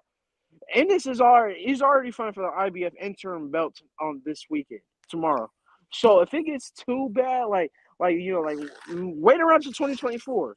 Oh, it's done. It's done. Oh, I'm just being real. One of them's O's is going. Yo, Shug, if Ennis wasn't like as committed as he is in the gym, always there, always helping, always learning his craft, always doing all that stuff, I wouldn't be as confident. But he's always in the gym. He's always doing this. He's always doing. If he's not training himself, he's helping some of the young fighters. If he's not doing that, he's working on the pads. He's always in. He breathes this stuff, man. Boxing. Hey, listen. I get that because me personally, I can't say Earl does the same, bro. It's like a hobby for him, bro. But I mean now, hold on to that. Now that speaks to, I can't lie though. I can't lie. Some guys have talent. Some guys got to work at it. That speaks to the talent of Spence to be able to live a party lifestyle and still be a 3-belt unified champion. That's. I have to answer boxing nerd. I have to because Spence is not just talent. Like that dude is like a definition. Like I get it, he's had struggles, but like he's a workhorse in the gym. When it's time to work, he'll work. Yeah, but hey, his whole thing is this. He never ever tries to get it out too much shape. He tries to stay as in shape as possible. So when he gets in there, so when he's training camp, it makes it easy on him as possible. I get it. Yeah. His whole career was not like that, right? But guess what? His shit, the last 2-3 years after the whole Porter accident, he's really stepped it up. And he was already a workhorse. But after Porter, he really after the accident he really started stepping up, taking more serious. Okay. You even see him train like no breaks, no nothing. Like I listen. We talking about who? Who we talking about? Earl. Ennis. Oh, I actually look up to Ennis oh, because you of talking his about? hard work and his. I see what you're Okay, saying, okay, but but with no experience, I mean, like, how can you just say all I, that hard work, like him, is better than what Ennis is what Errol Spence is actually doing and fighting these top level guys? Can you really? Well, Okay, what I'll question say about is these this top though. level guys. oh shit! We seen I was doing some. we Hold on. seen Errol make it to the finish line, but in my honest opinion, we have never seen either fighter truly tested or fight through adversity. What I mean is we've That's never wrong. seen That's we've wrong. never seen Boots rocked and have to fight back through adversity. We've never had to see Boots get up off the canvas and fight back. We've never seen Boots push back. No, Really. You know what I'm Some of the yeah. saying? amateurs, yeah. And So it's listen, like right? we've never. But So my it's like question, Cam, my question is there anybody on Earl Spence's resume that we think can beat Boots? Hell yeah. that can beat Hold on. Boots. Time out. Who? Can I say time out for a Hell second? yeah. Can I say time out for a Hell Hell second? yeah! What? Can I say time out for a second? Shout out one love to my God XO Factory for stepping into the chats. Now y'all One youngins love get to back the up. XO. What's Y'all up, bro? Hey, Cam, if I gotta tell you one more time, we letting the youngest fight today. We letting the youngest get You're into right. it. I I'm love sorry, this Boots. shit. I'm You sorry, Boots. stepping into the now I see why they be saying you be helping me sometimes, bro. Hey man, I be stealing on niggas. Get up off the homie. Get off the homie. Man, we gotta Gang let shit going on.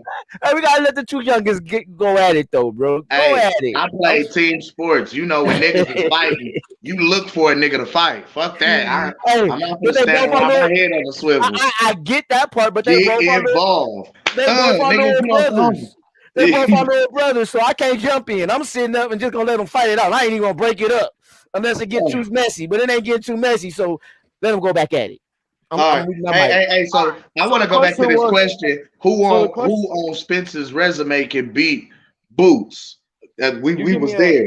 If you give me Danny Garcia, like when he was in his like you give Yo, me Danny stop Garcia. it! Stop it! Who? You better Danny stop! Garcia. You Who better you stop! say? Who you say? Danny Garcia!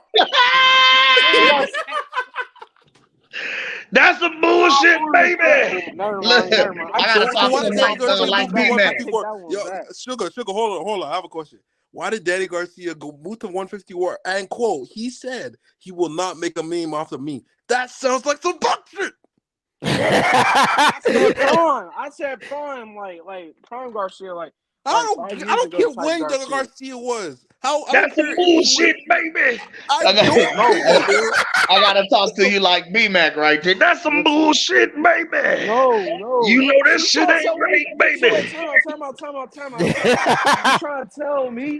You got the Danny Garcia feedback will not have a down, bro. chance to beat Ennis? No, never, ever. Yes, Man, what? Okay. about? Hold on. Time out. I gotta jump in this one. Oh no. Can I just want to know the list of show me where Danny beats Boots. How? Oh, hold on, time out. Before y'all hold that thought, y'all. Shout out one love to Silence King in the house. Silence is in the chat. Man, I just love you guys coming in with Mr. Goose to you and his crew. We got the boxing nerd in the ring with my guy, Young Sugar J. We let the youngest go at it. So if I get Cam to step back, well, Cam, you answer your last question. Then That's some bullshit, baby. He trying to come in with bullshit name, baby. I got to correct that bullshit on the panel, baby. Well, my nigga B-Mac, man. This is the Cam Bam, baby.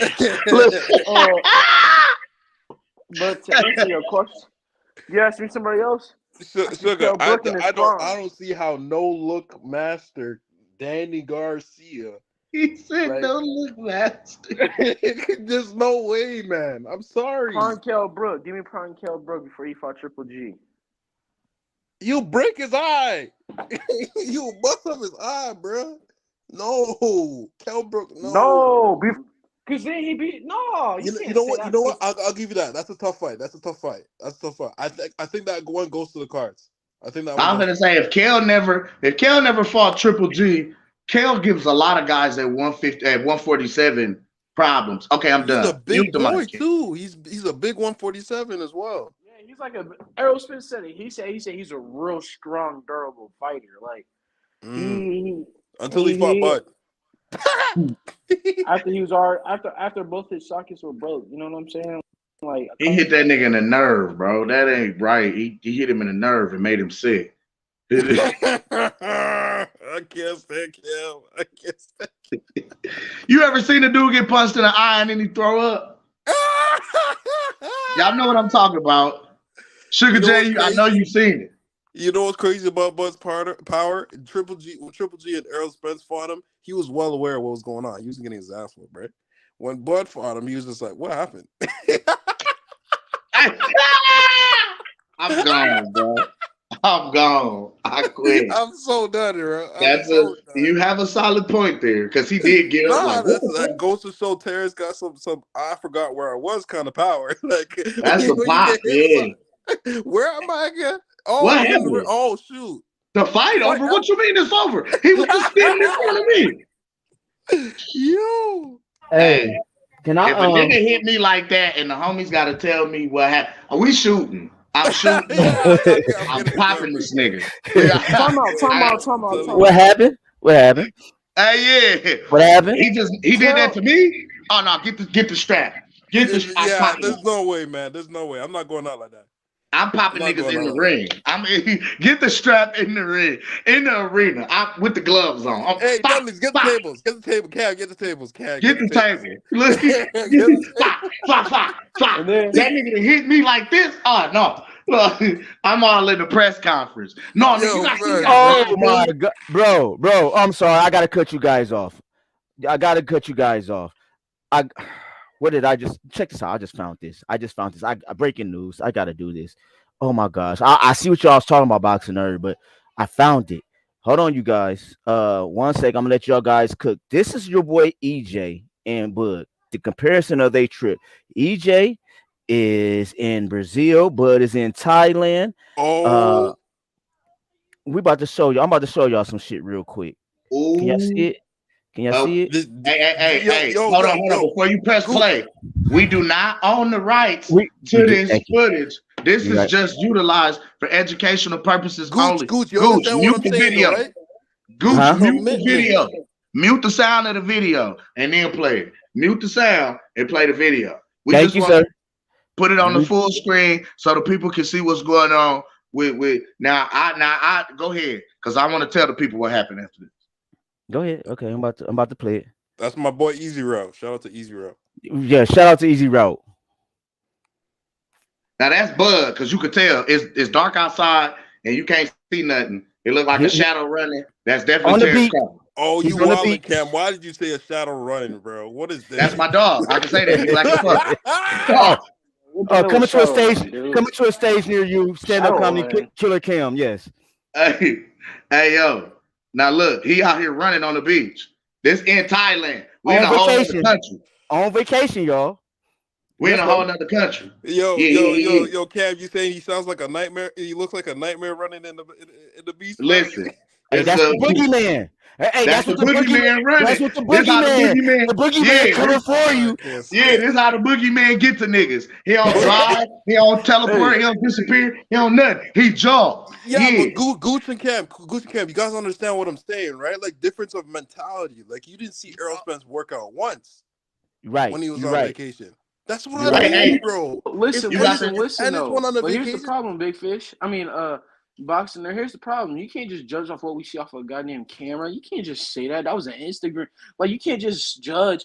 Who knows? Errol probably is really putting in that work when the cameras is off. Like we can't just maybe. How do we know he's not putting on the stomach and trying to seem like? Because he out there with his girl. He out there. He went to Brazil to get his girl booty done. Sugar J. Listen. He went to Brazil to get her booty done. No. Because listen, right? We was like, oh yeah, Manny Pacquiao. He's putting in the work. He's doing all this. He's doing all that. Yeah, he going Floyd out drinking and stuff. Oh yeah, Little you know, Floyd's ass was in the gym 24. Matter of fact, fuck that, 25-8. You know what I'm saying? Like so we can't But just the say that. difference Like, between Floyd and Earl Spence is Earl Spence actually abused his body and actually took liquor and did other stuff that he wasn't supposed to be doing as a boxer, as an athlete. and That's the that's true, difference. but who's 28? Who's 29-0 right now? But Who's the champ right now? Who has all 3 belts? but listen, Sugar J, and you gotta look at it like this because you are a young fighter.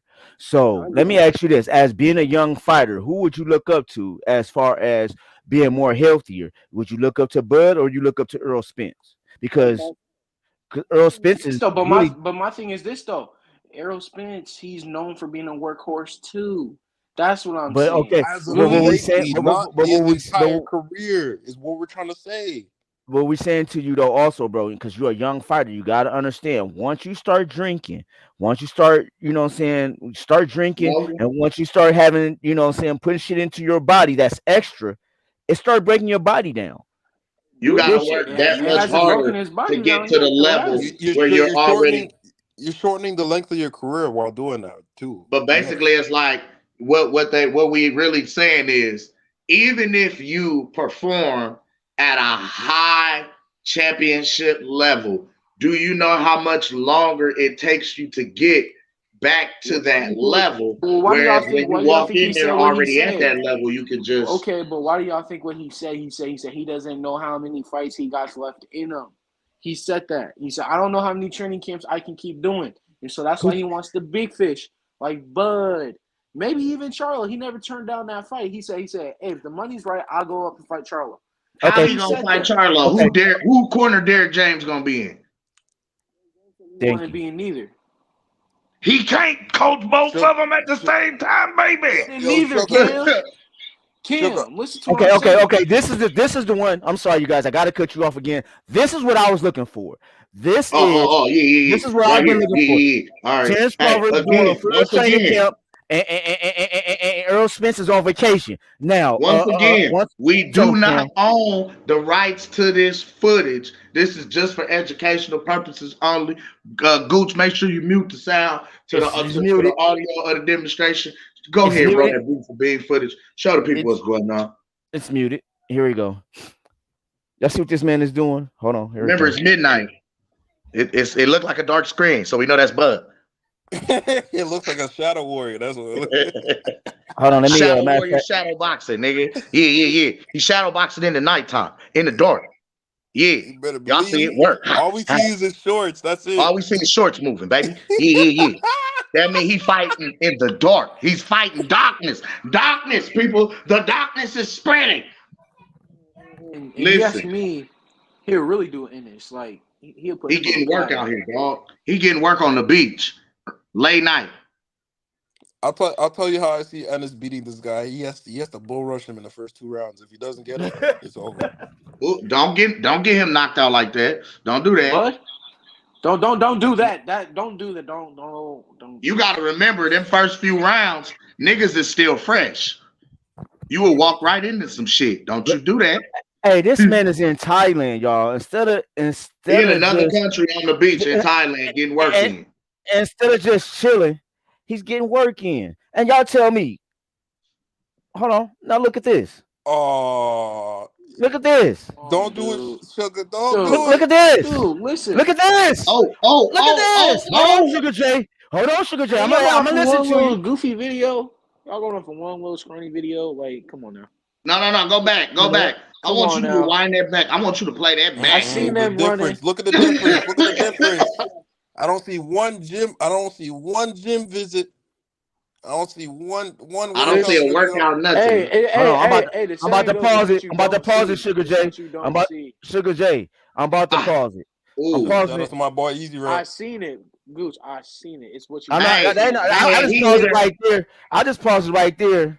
I just paused it right there for the simple fact he's running. But did you see before that? I'm about to go back. I'm about to try to go back. Did you see what he got? Okay. Do you know what's in these cups? Time out. This video. Hold on. They in Brazil. Wait. Oh, you seen the bottle right there? Hold up. Run that back. I seen it. I seen the clear bottle pouring something in the cup. Drank off in the cup. Man, hold up. Damn. Hold on. That's Amsterdam. Oh, wait. That's Amsterdam. Oh, that's the Amsterdam bottle. Red top. That's Amsterdam. Hey. Red top. Boxing with a pina colada. They sipping pina coladas. Boy, pina colada with the yada holla. Boy. Yo, Cam, you silly, bro. Cam. They sipping pina coladas with the yada holla because they got a lot of dollars.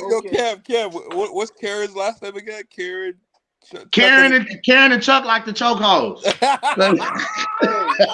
hey, listen, right? So that's cool with clowning Spence, right? But here's my problem with that. And you know, Boxer, you say you an Ennis fan. All right, what did Ennis' dad say though about Spence, right? He said Spence was the best one in the division. Hey, I don't agree with that, right? He has to be. No, here's the thing. He can't bully Spence. He has to be nice to Spence. He has to ease him into a fight.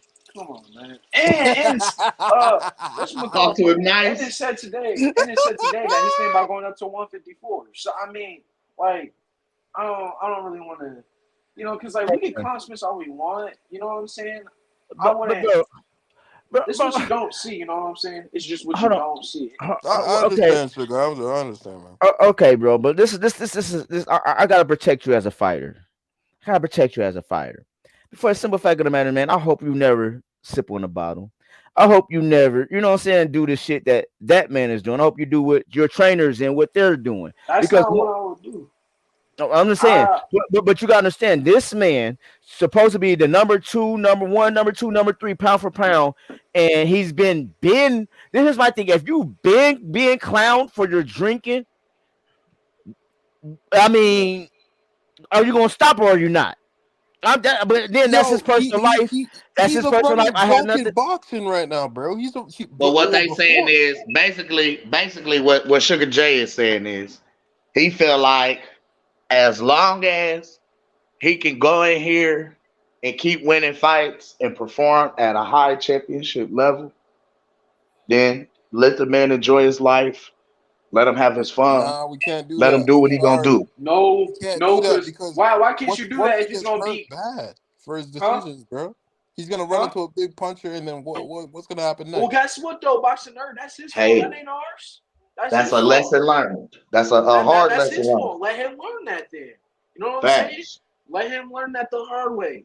But we don't want him to learn it the hard way. What if the hard way is permanent? It's not working. Is what I'm saying. He's not listening to us. He's not listening. You might as well. You know what hard head makes a soft. You know what? So listen. This is what I have to do with my like. Y'all ruthless, dang. No, that's not ruthless. Hey, it's tough love. Man, it's heavy up here, bro.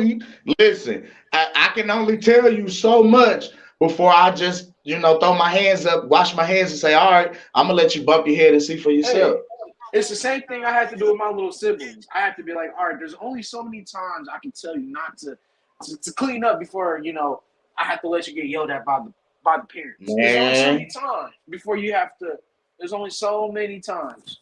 At that point, it's out of my hands. I wish you would do it, but you can't. But you don't want to stop. All right, that's on you. That's not on me. I mean, it was just like when you was little. When you was little, the stove is hot. Don't touch it. All right, man. Don't. She popped you. The stove is hot. It's hot. Don't touch it. And I gotta cut in. After a while, she said, "All right, you know what? Fuck it. Go on and don't listen in. Now you done burnt yourself. That's what the hell you get. I bet you won't put your hand up there no more." I gotta cut in, and I hope you two do not flag me when I do this. But Sugar J, you're looking good, dude. You're looking good. I hope I can put that video up as a short. Man, I got a video of Sugar J, and I'm hoping I can put it up. But Sugar J got music on his videos, so every time I try to put his shit up, they flag. Just turn on the volume. All you gotta do is turn on the volume. Well, turn the volume off before okay. You can turn the volume off of the video itself before you post it. No. What I'm saying is I can't post this one because Instagram on my computer is not working right now. That's what I was trying to do. I had to go to YouTube. So also, too, it may flagging you because you got to remember the young man is still considered a minor. So it's like a whole thing that you got to go through paperwork and shit in order to post minors. You got to have written consent from his legal guardian to be able to post a mic. Man, hold on, bro. This nephew, I got legal consent. Hey, I'm telling you the laws of the land, brother. I'm just saying. That's my little nephew. Hold on. Hey, That's my little nephew. Yo, this is the only time Cam's not joking. Yeah. I'm gonna give you when I tell you about the law, nigga. That's 0-5, brother. But I am gonna try to put this short up and put it up as a short, man. But man, good looking, man. Sugar J is working with. I got a video of Sugar J working with B-Mac, man. And that for me, knowing this young man's career, that speaks volumes because now he has Master Splinter teaching him all the moves. Man, come on, bro. You know what I'm saying? And what's good? No. Go ahead. And what I want to say to you, man, is I'm half-assed a little bit mad that I won't be able to make the first few fights, but I will make some of them. As soon as you let me know, I got an app to where I can fly home for cheap. And so I might not make the first one. I'm in the process of getting a new job. Hopefully I get this job next week of coaching football. Right. I get that, and then I'm coaching high school football. Let me let everybody know I'm coaching. Might be coaching high school. Oh shit, that's what's up, bro. I might be getting paid. I might be getting paid to do it. I've been working 20 years in a free time, so now it's time for me to get paid. I also am I don't know if y'all know about the Omaha Outlaws, but I am now co-owner. Well, I am co-owner of the Outlaws, but I am full owner of the South Carolina Outlaws, semi-pro team. So I'm trying to do some big things. Okay, Gooch. I'm trying to do some big things. I'm not putting it all the way out here, but Gooch is trying to do some things. So I will be coming home. Gooch on this Jerry Jones shit. Go ahead, bro.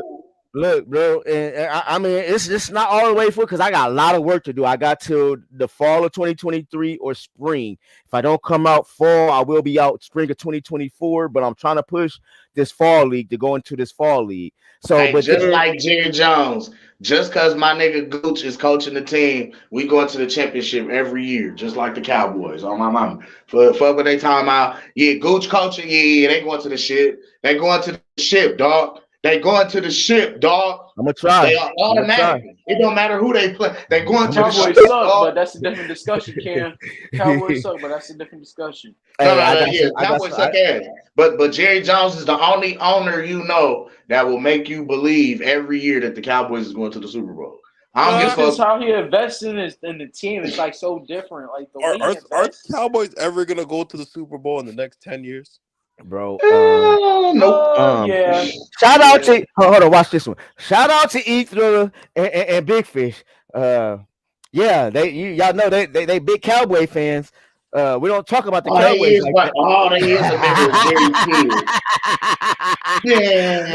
Yo, Cam, I'm all the way in Canada. I know Cowboys suck ass though. Man, come on, bro. Hey, Cowboys looking good this year.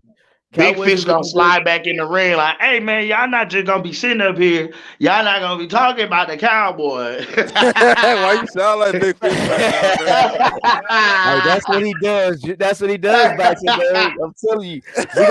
Hey, Baxter, we need you to talk to a promoter. We got to get Cam up on stage up there, bro. We got to get him up on stage up there in Canada. He gonna be like, hey, Cam. Y'all not just gonna sit up here and talk about all this propaganda. Look. Yes, sir. Man, shout out to everybody, man. I gotta go. I gotta make some runs, man. I had fun with everybody today. I'm thinking about coming back on in a couple hours. Jay, I'm about to hit you up for some shit because I know you want to cook some more. Well, boxing nerd. Gooch. Here's the thing, though. I got training today at 4 to 7. Okay. 4:30 to 7. Okay. So, well, just give me some footage. I'll put that shit out here tonight. I got you. Just give me some footage. I'll just put that shit out here today. I'm gonna come down there and talk shit. Fuck it. I need some footage, Cam. And anytime you go into B&B, my young Sugar J be working, so I understand if he can only. But Cam, you getting that motherfucker? You better give me all kind of footage. You better go talk to motherfuckers and everybody, bro. I got you. But look, I'm gonna jump in the ring, but like, yeah. I'm in the motherfucking ring. Who wants up? Depending on who he has down there doing that, oh man. I want to see depending y'all on go who at get in it. the ring, depending on who get in the ring, I might slide out. I might. Hey, I want to see. Hey, I want to see Young Sugar J and Kim. Can we get that sanctioned? Soon as You Houston, want to do that? soon as Houston get in the ring, I'm gone. I'm sliding. I'm gone. Hey, You ain't gotta worry about Houston for me. Can I get a sparring session between Kim and Sugar J? That'd be good for Hey, our show. Shit! Come You on, want me? Kim. Hey, hold on, man. We gotta negotiate the terms of this, man. 40, 30, whatever we get. Boxing nerd. Was it me or did you hear the Spence stutter in that? I got it. I got it. He's gonna say 80-20. He was gonna say 80-20. Hey, look, I gotta talk to Al. I gotta call Al, and we gonna negotiate the terms. And after I call Al, and he gotta take that 60-40 or 70-30 or whatever we give him. Man, you gonna make me 80-20, nigga? Yeah, don't make me 80-20, nigga. I'm right here, Cam. 80-20. Well, y'all heard it here first. We're gonna try to get a sparring match between Killa Cam and Sugar J sometime in the near future. If I can get that, listen, I'm man. gonna be sparring Hold tomorrow too, so I'll send you some more footage, Gooch. Yeah, send me all the footage before we do this, let me put this disclaimer out here, okay? I do not believe in the abuse of children or senior citizens. Wow. Hey. On the flip side, I also do not advocate for the abuse of senior citizens. So you gotta take it easy on me. You gotta relax. You gotta take it easy on me. I'm trying to get this. I'm trying to get this disability check, Sugar J. You gotta relax, young man. So basically, Sugar J, what he's saying is, we if you're doing too bad, we call an adult protective services on you. Facts. I'm suing. You're going. Hey, and you know what's cold? You know what's sad? I'm gonna wait till you go pro to sue you. I'm gonna wait. I'm gonna wait till you go pro. I'm suing you when you go pro. Yeah. Cap's gonna wait till he collects his first M for real. Wow, Cam. Soon as you get soon as you get that first belt, I'm on your ass. Yeah. Remember that time? Okay. I ain't even gonna do it at the Olympics. You know, I ain't even gonna do it at the Olympics. After the gold medal. No. Okay. I'm gonna wait till you get the belt. Soon as you get your first belt, I'm on that ass. Yeah. I need my money. He hurt me. Hey, Sugar J, let me ask you this. I mean, I got a little more time. My ride ain't here yet, but let me ask you this: do you plan on going to the Olympics? Me? Or you just want to do amateurs for? That's what I asked you. Do you want to do amateurs for a couple years and then go pro? I really want to get these amateurs done because, man, like especially after the last event I was at, amateurs to me just seem so like we talk about how pro boxing so many like amateurs, man, it's so dirty. Like I just don't like it. I just don't. Me personally, in my fighting style, I just don't like it. You know, I don't like how the amateurs. But that's the thing that's the thing that Red and Bo's trying to me adapt to. Even when I spar, they're trying to make me spar like an amateur. Me personally, that's the only thing I don't like about it. And I just don't know, man. I feel like it's like Roy Jones Jr. said, you know, he had one of the biggest rivalries of all time. He said you either have a pro style or you have an amateur style, you know. I'm good on the Olympics. Now I get it.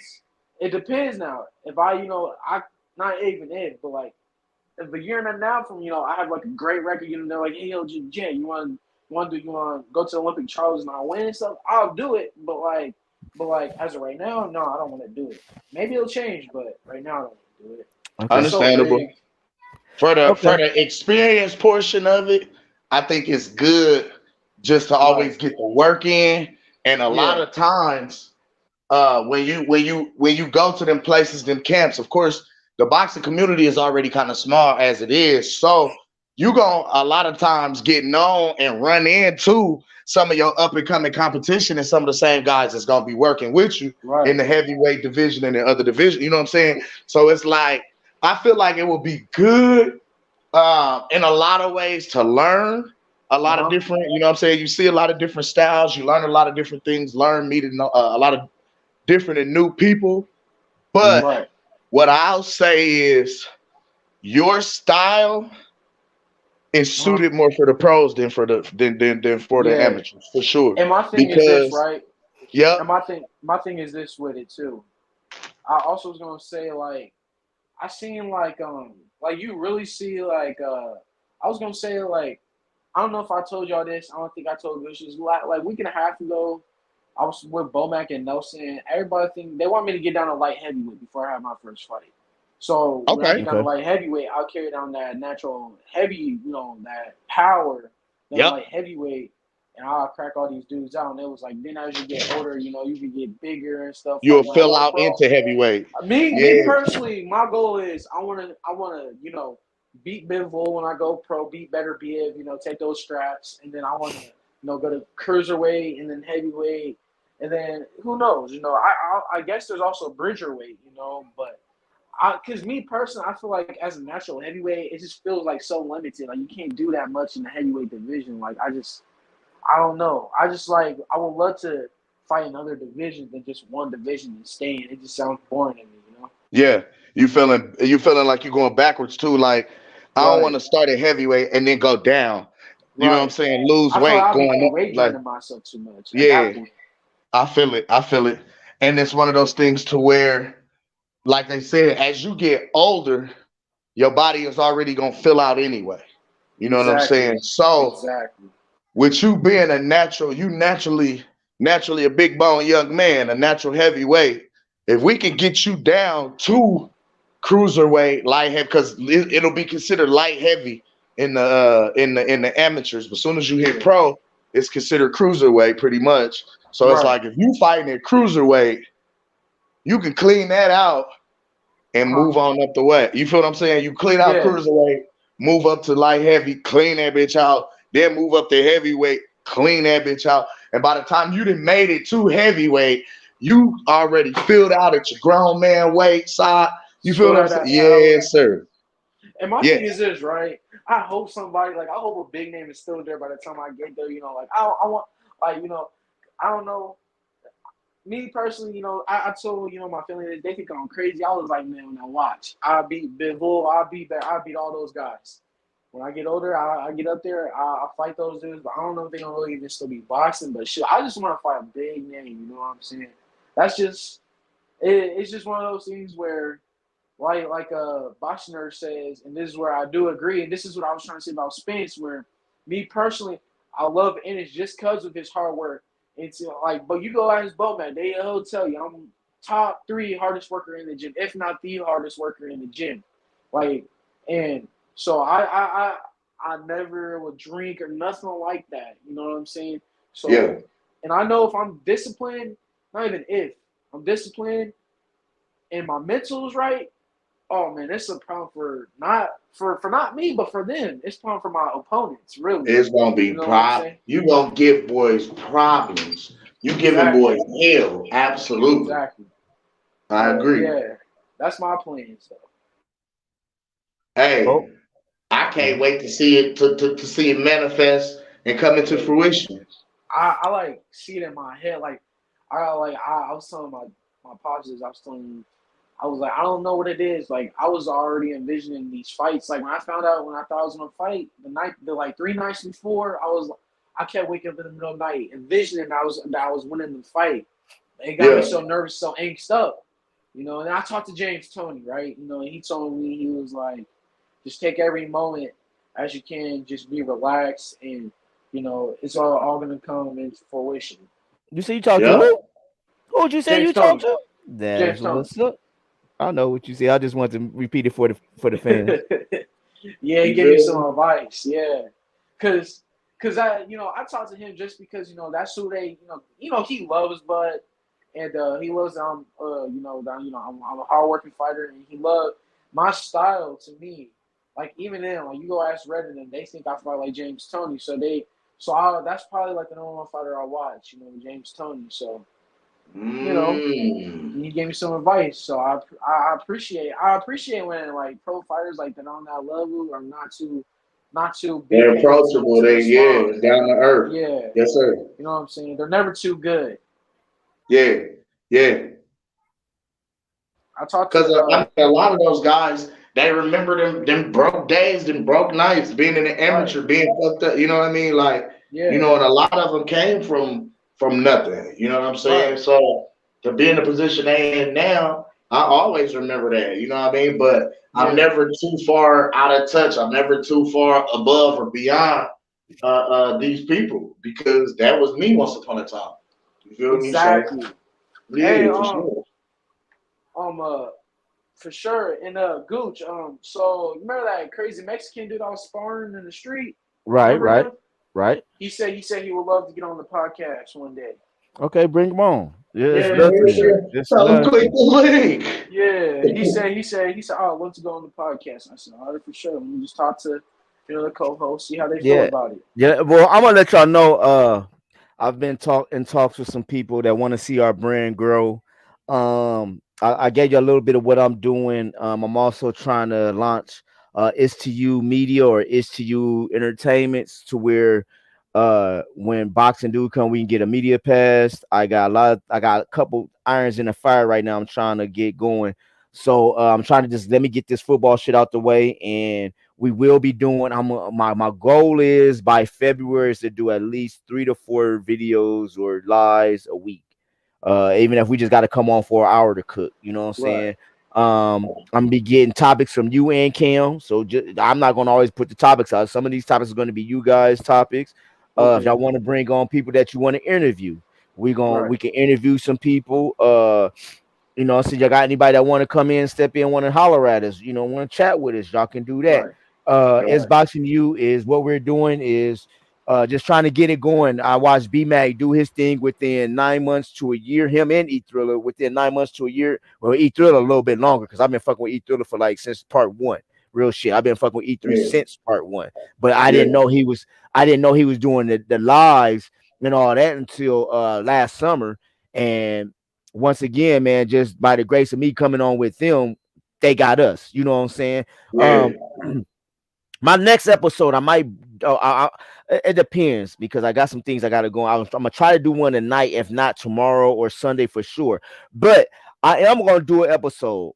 I don't know when, but I am gonna do an episode of why I am the number one and the only. I ain't gonna say the only one, but I was the first one. The original Bud Buddy on B-Mac shit. You know what I'm saying? So I'm gonna bring that clip up. I'm also gonna bring out also on B-Mac and E-Thriller shit. I'm the one that said, man, we can't salute nobody no more. It's one love. B-Mac was saying one love, but I was like, that's gonna be our thing, one love. And then y'all know me, I'm gonna take it all the way to the O.NE. You know what I'm saying? So the one love had to fit in with us, you know what I'm saying? So that's why when people see me put the capital O period N-E, because that's Omaha, Nebraska. We all we know is love. You know what I'm saying? We from the heartland. So say it again. That's what I'm saying. It's to You Entertainment is coming. We doing merch. It's to You Entertainment is coming. I gotta get the LLC together. It's a lot of things I'm doing behind the scenes. So that's what I'm about to do. The merch. If you want to help me out on merch, I got a guy in Omaha that's going to help me. I'm also going to look at I think XO do some things. I'm gonna chop it up with XO. So yeah, It's to You. That's gonna be my brand, bro. Everything it's to you, like, you know what I'm saying. It's Fistiana Fights to you, you know what I'm saying. It's LeBron 98-17 to you. It's Al Moolah to you, you know what I'm saying. So when y'all rock with me, y'all could get custom made shit. Y'all just gotta order the shit and let's get it custom made because it's gonna be to you. You know what I'm saying? That's what we all about, man. So I'm rocking, bro. I'm trying to do some good things, man. Sugar J, that's gonna probably be your first. It's Sugar J to you. You know what I'm saying? That we gonna put them on your you know,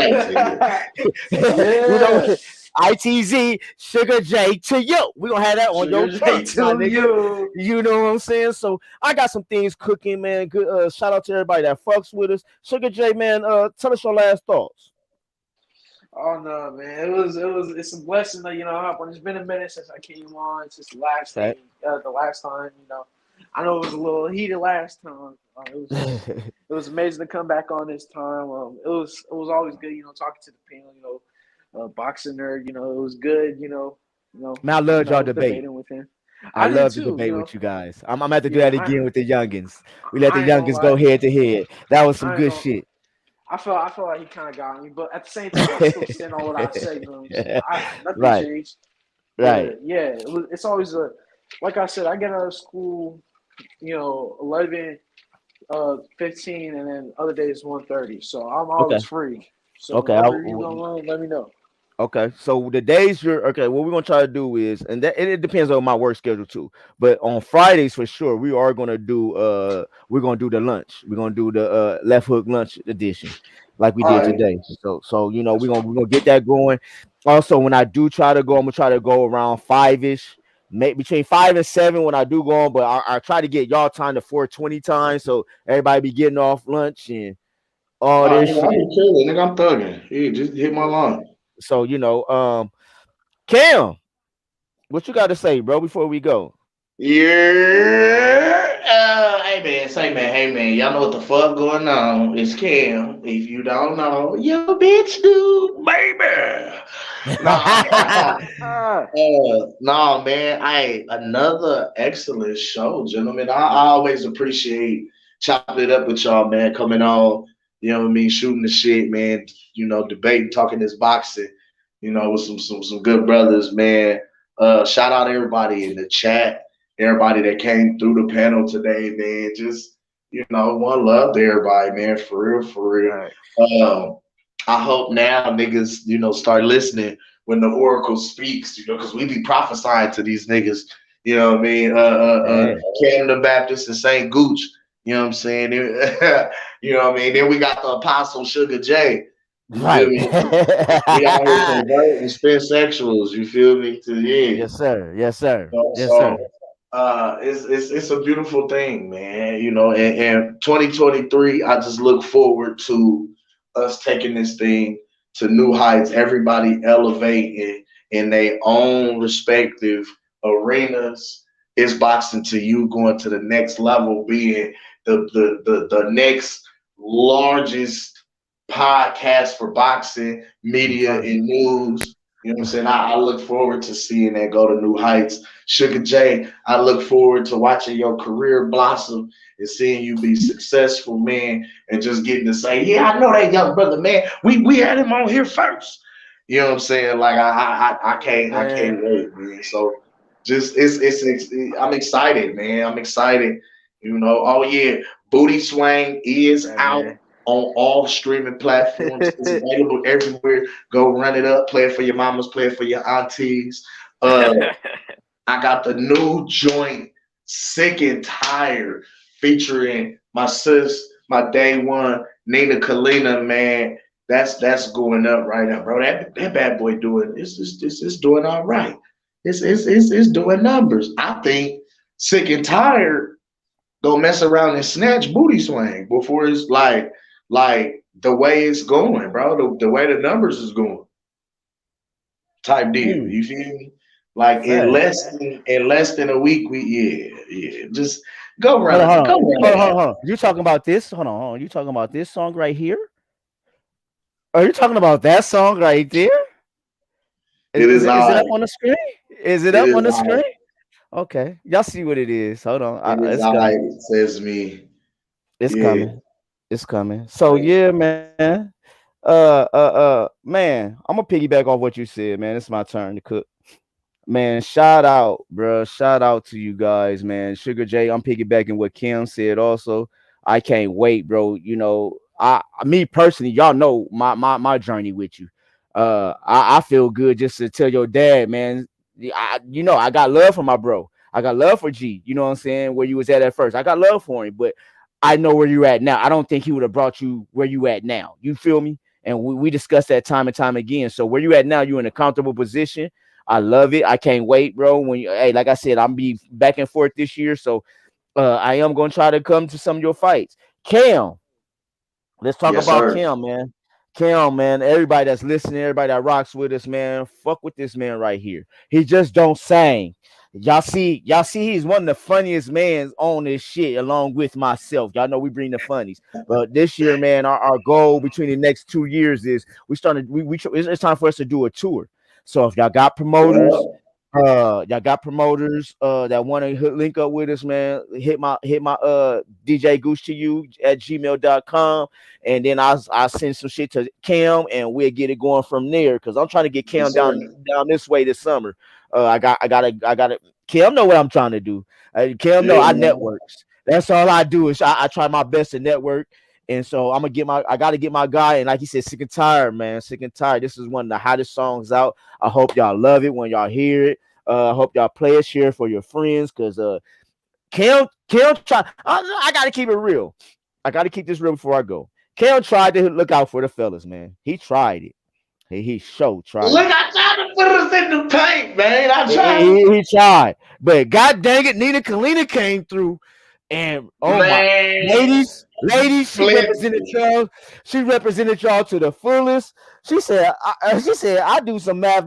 That math don't add up. I'm about That, matter of fact. that math don't math right, bro. It ain't That's mathing. okay. That's what it was. Okay, The man. math Shout out, ain't mathing. That math don't man. math, bro. right, man. So shout out to y'all. Booty Swangers out here. Sick and Tired is out here. Cam is on stage out here, man. Gucci, you man. I got things coming, man. Like I'm trying to do this football thing, but I will be getting out on stage soon.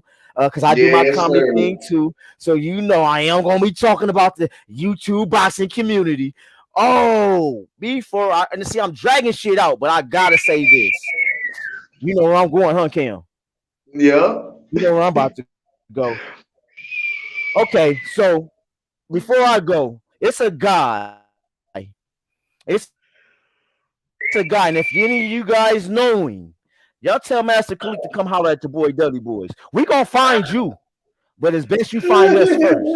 When I come, I want you to come to my show, bro. You had a lot of shit to say, bro. You had a lot of disrespectful shit to say, bro. A lot of disrespect, and you know I had no problems with Earl sexuals. I really don't. But me being a bud buddy and I represent this shit to the fullest. But one thing you ain't gonna keep doing, I'm gonna tell a lot of you cats, y'all not gonna keep calling me out my name. Y'all not gonna be real disrespectful and call me fucked up names. And that's it, because when I do it, motherfuckers getting their fucking feelings. Now I'm trying to be Man. cool, my last shit, but I listen to the playback, homeboy. I listen to the playback, and one thing I'm not, bruh. One thing I'm not is that. Yeah. So one thing you gonna have to do, homeboy, you gonna have to come see me.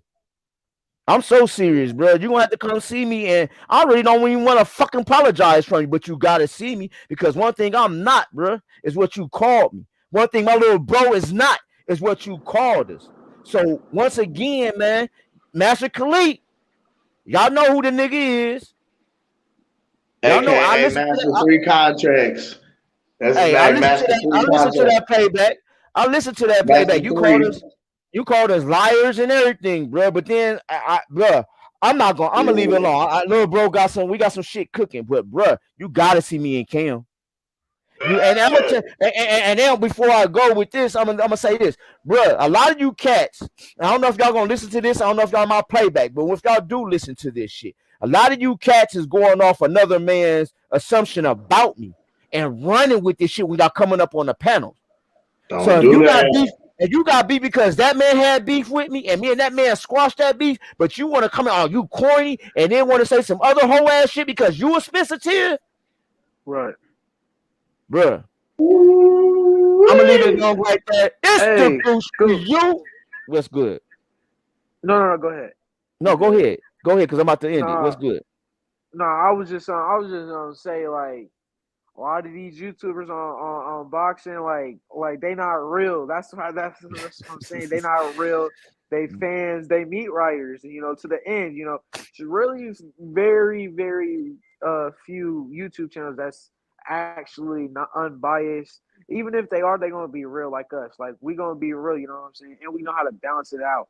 You know what I'm Right. saying? Calling another man's out his name is it's just crossing the line, especially over rooting for a fighter. Like it's just unnecessary. But that's all I was gonna say.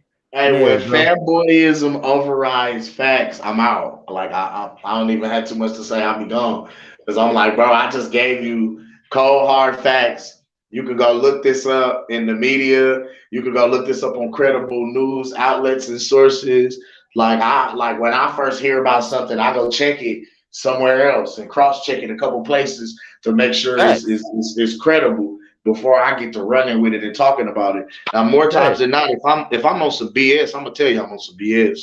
You know what I mean? To tell you, you know. But yeah, I don't try to just run with narratives. All I'm looking at is what's out here, what can actually be looked up and proven in the media. You know what I'm saying? And it's like sometimes when certain things happen, you gotta just like almost screenshot the freaking article and just save it. You know what I mean? For a certain time down the road, 2, 3, 4, 5 years from now, you gotta go back and pull it back out and be like, well, remember when this happened? You know, so it's crazy now. But being in the media age, we're able to do that. We can go grab playbacks, we can go grab meat, you know what I'm saying? All that. You know, go back and actually look it up on the records. So my thing is like when you do that and you set guys down with these facts and they still find their way to flip it. Yeah. Well, what I'm gonna do, y'all catch up with me again. My next show might be just straight towards that man. just to let him know. Just to let him know. I'm not gonna give him that much energy, but he gonna get some energy. But it was that was definitely some because one thing you're not gonna do is disrespect me. And then part two, that nigga trying to intimidate the game. Wait, okay, like I said, I watched the playback. Then this man got mad at me and then turned the camera on and tried to mean mug through the camera. Who does that shit? Who does that shit? And then Fisciana. And then I felt the first time he came on and he was talking that bullshit towards Fisciana, nigga. So I really got beef with this nigga now. I really do. The first time he came on was when I hit him with the same info that I hit niggas with. Bro, I got all that right now. He told me I was lying. He told me I was reaching. He told me I was just talking to sound intelligent but didn't know what I was talking about. Yeah. But now you have a credible guy like Rick Glaser come out and confirm exactly what I said. Right. Guys are right. No, we're discussing. Just wait. I can't wait to get on my bro show. Whenever they pull up, I'm pulling up right behind them. So with that all being said, man, shout out to my guys, Sugar J, Killa Cam, man. One love to you guys. Y'all know I love y'all dearly, man. Y'all my nephews and little bro. And y'all know, man, if I go, y'all go, we eat together. So it's coming. Man. With that being said, I'm gonna go into the chats. And when I'm going into the chats, guess what I'm gonna do today? I'm about to do y'all special. I'm about to do a special. Matter of fact, Massachusetts fishing and growing, man. One love to you, my God. One love to you, my God. Here is the one and only, my co-host, the newest of the Southern Soul, with Sick and Tired, featuring Nina Kalina, my guy, Killa Cam. Oh.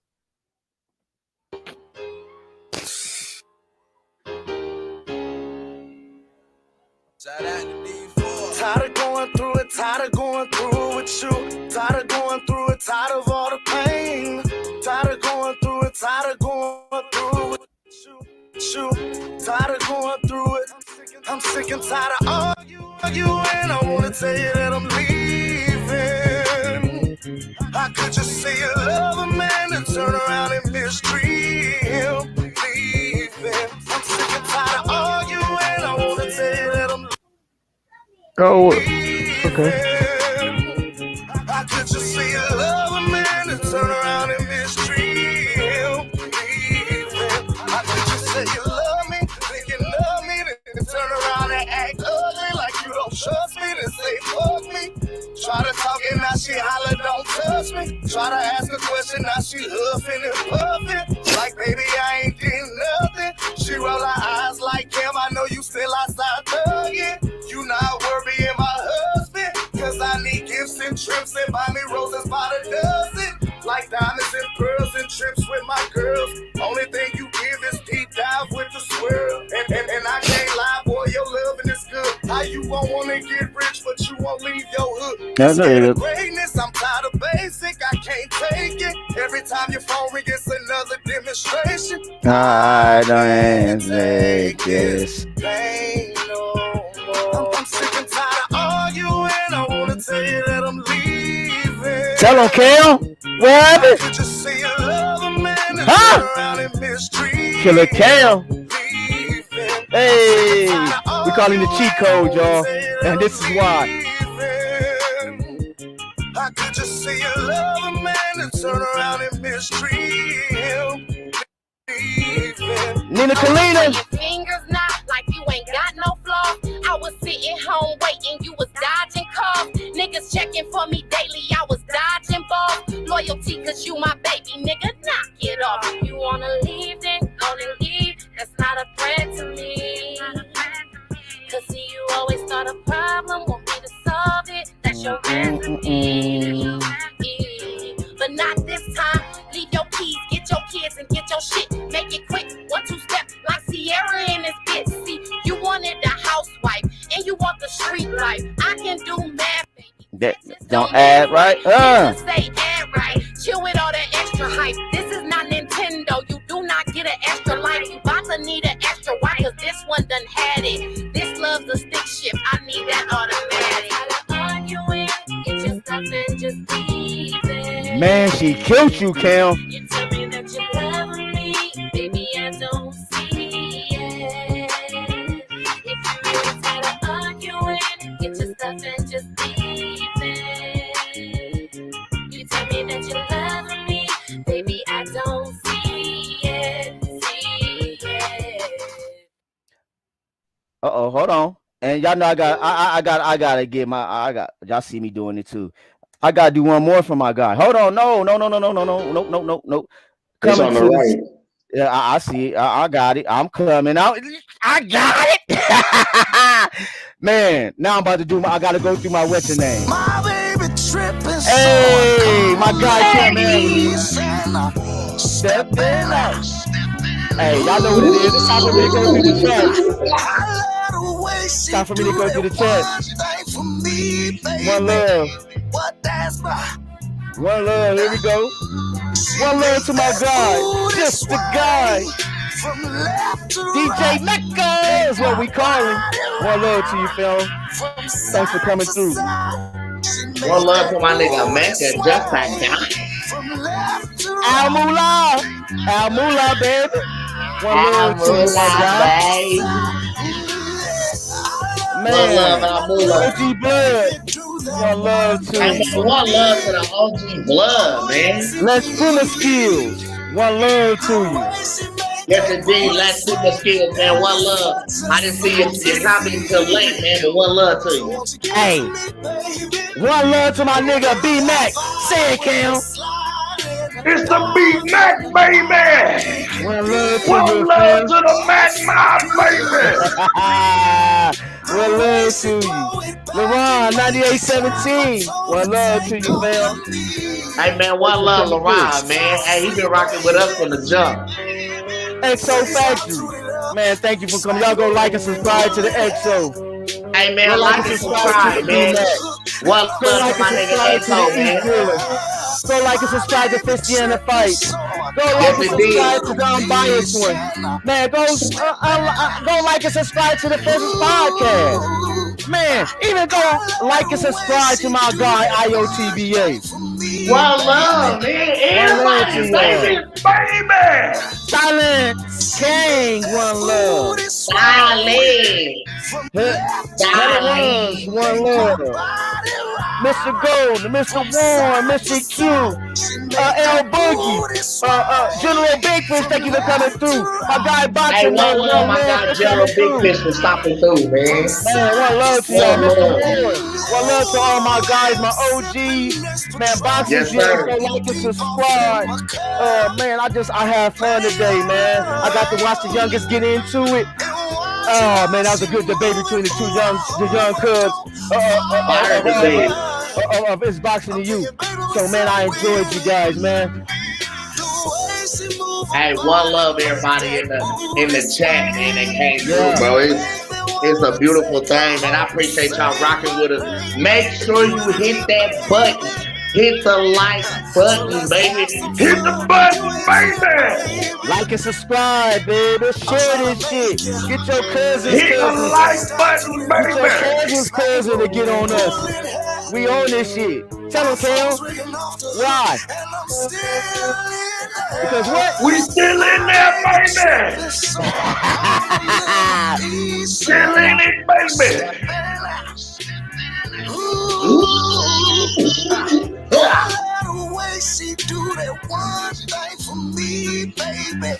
What's that? Ooh. How you gonna do? Man, one love to y'all, man. One love, man. One love to my guy Kim once again and Sugar J for joining in today, man. And hey, y'all have a blessed day. It's boxing to you, baby. It's boxing you. It's the Goose to you, Mr. Goose to you, and we just brought you. It's boxing to you when we out, baby. Hey man, I'm gonna hit you up in a second, bro.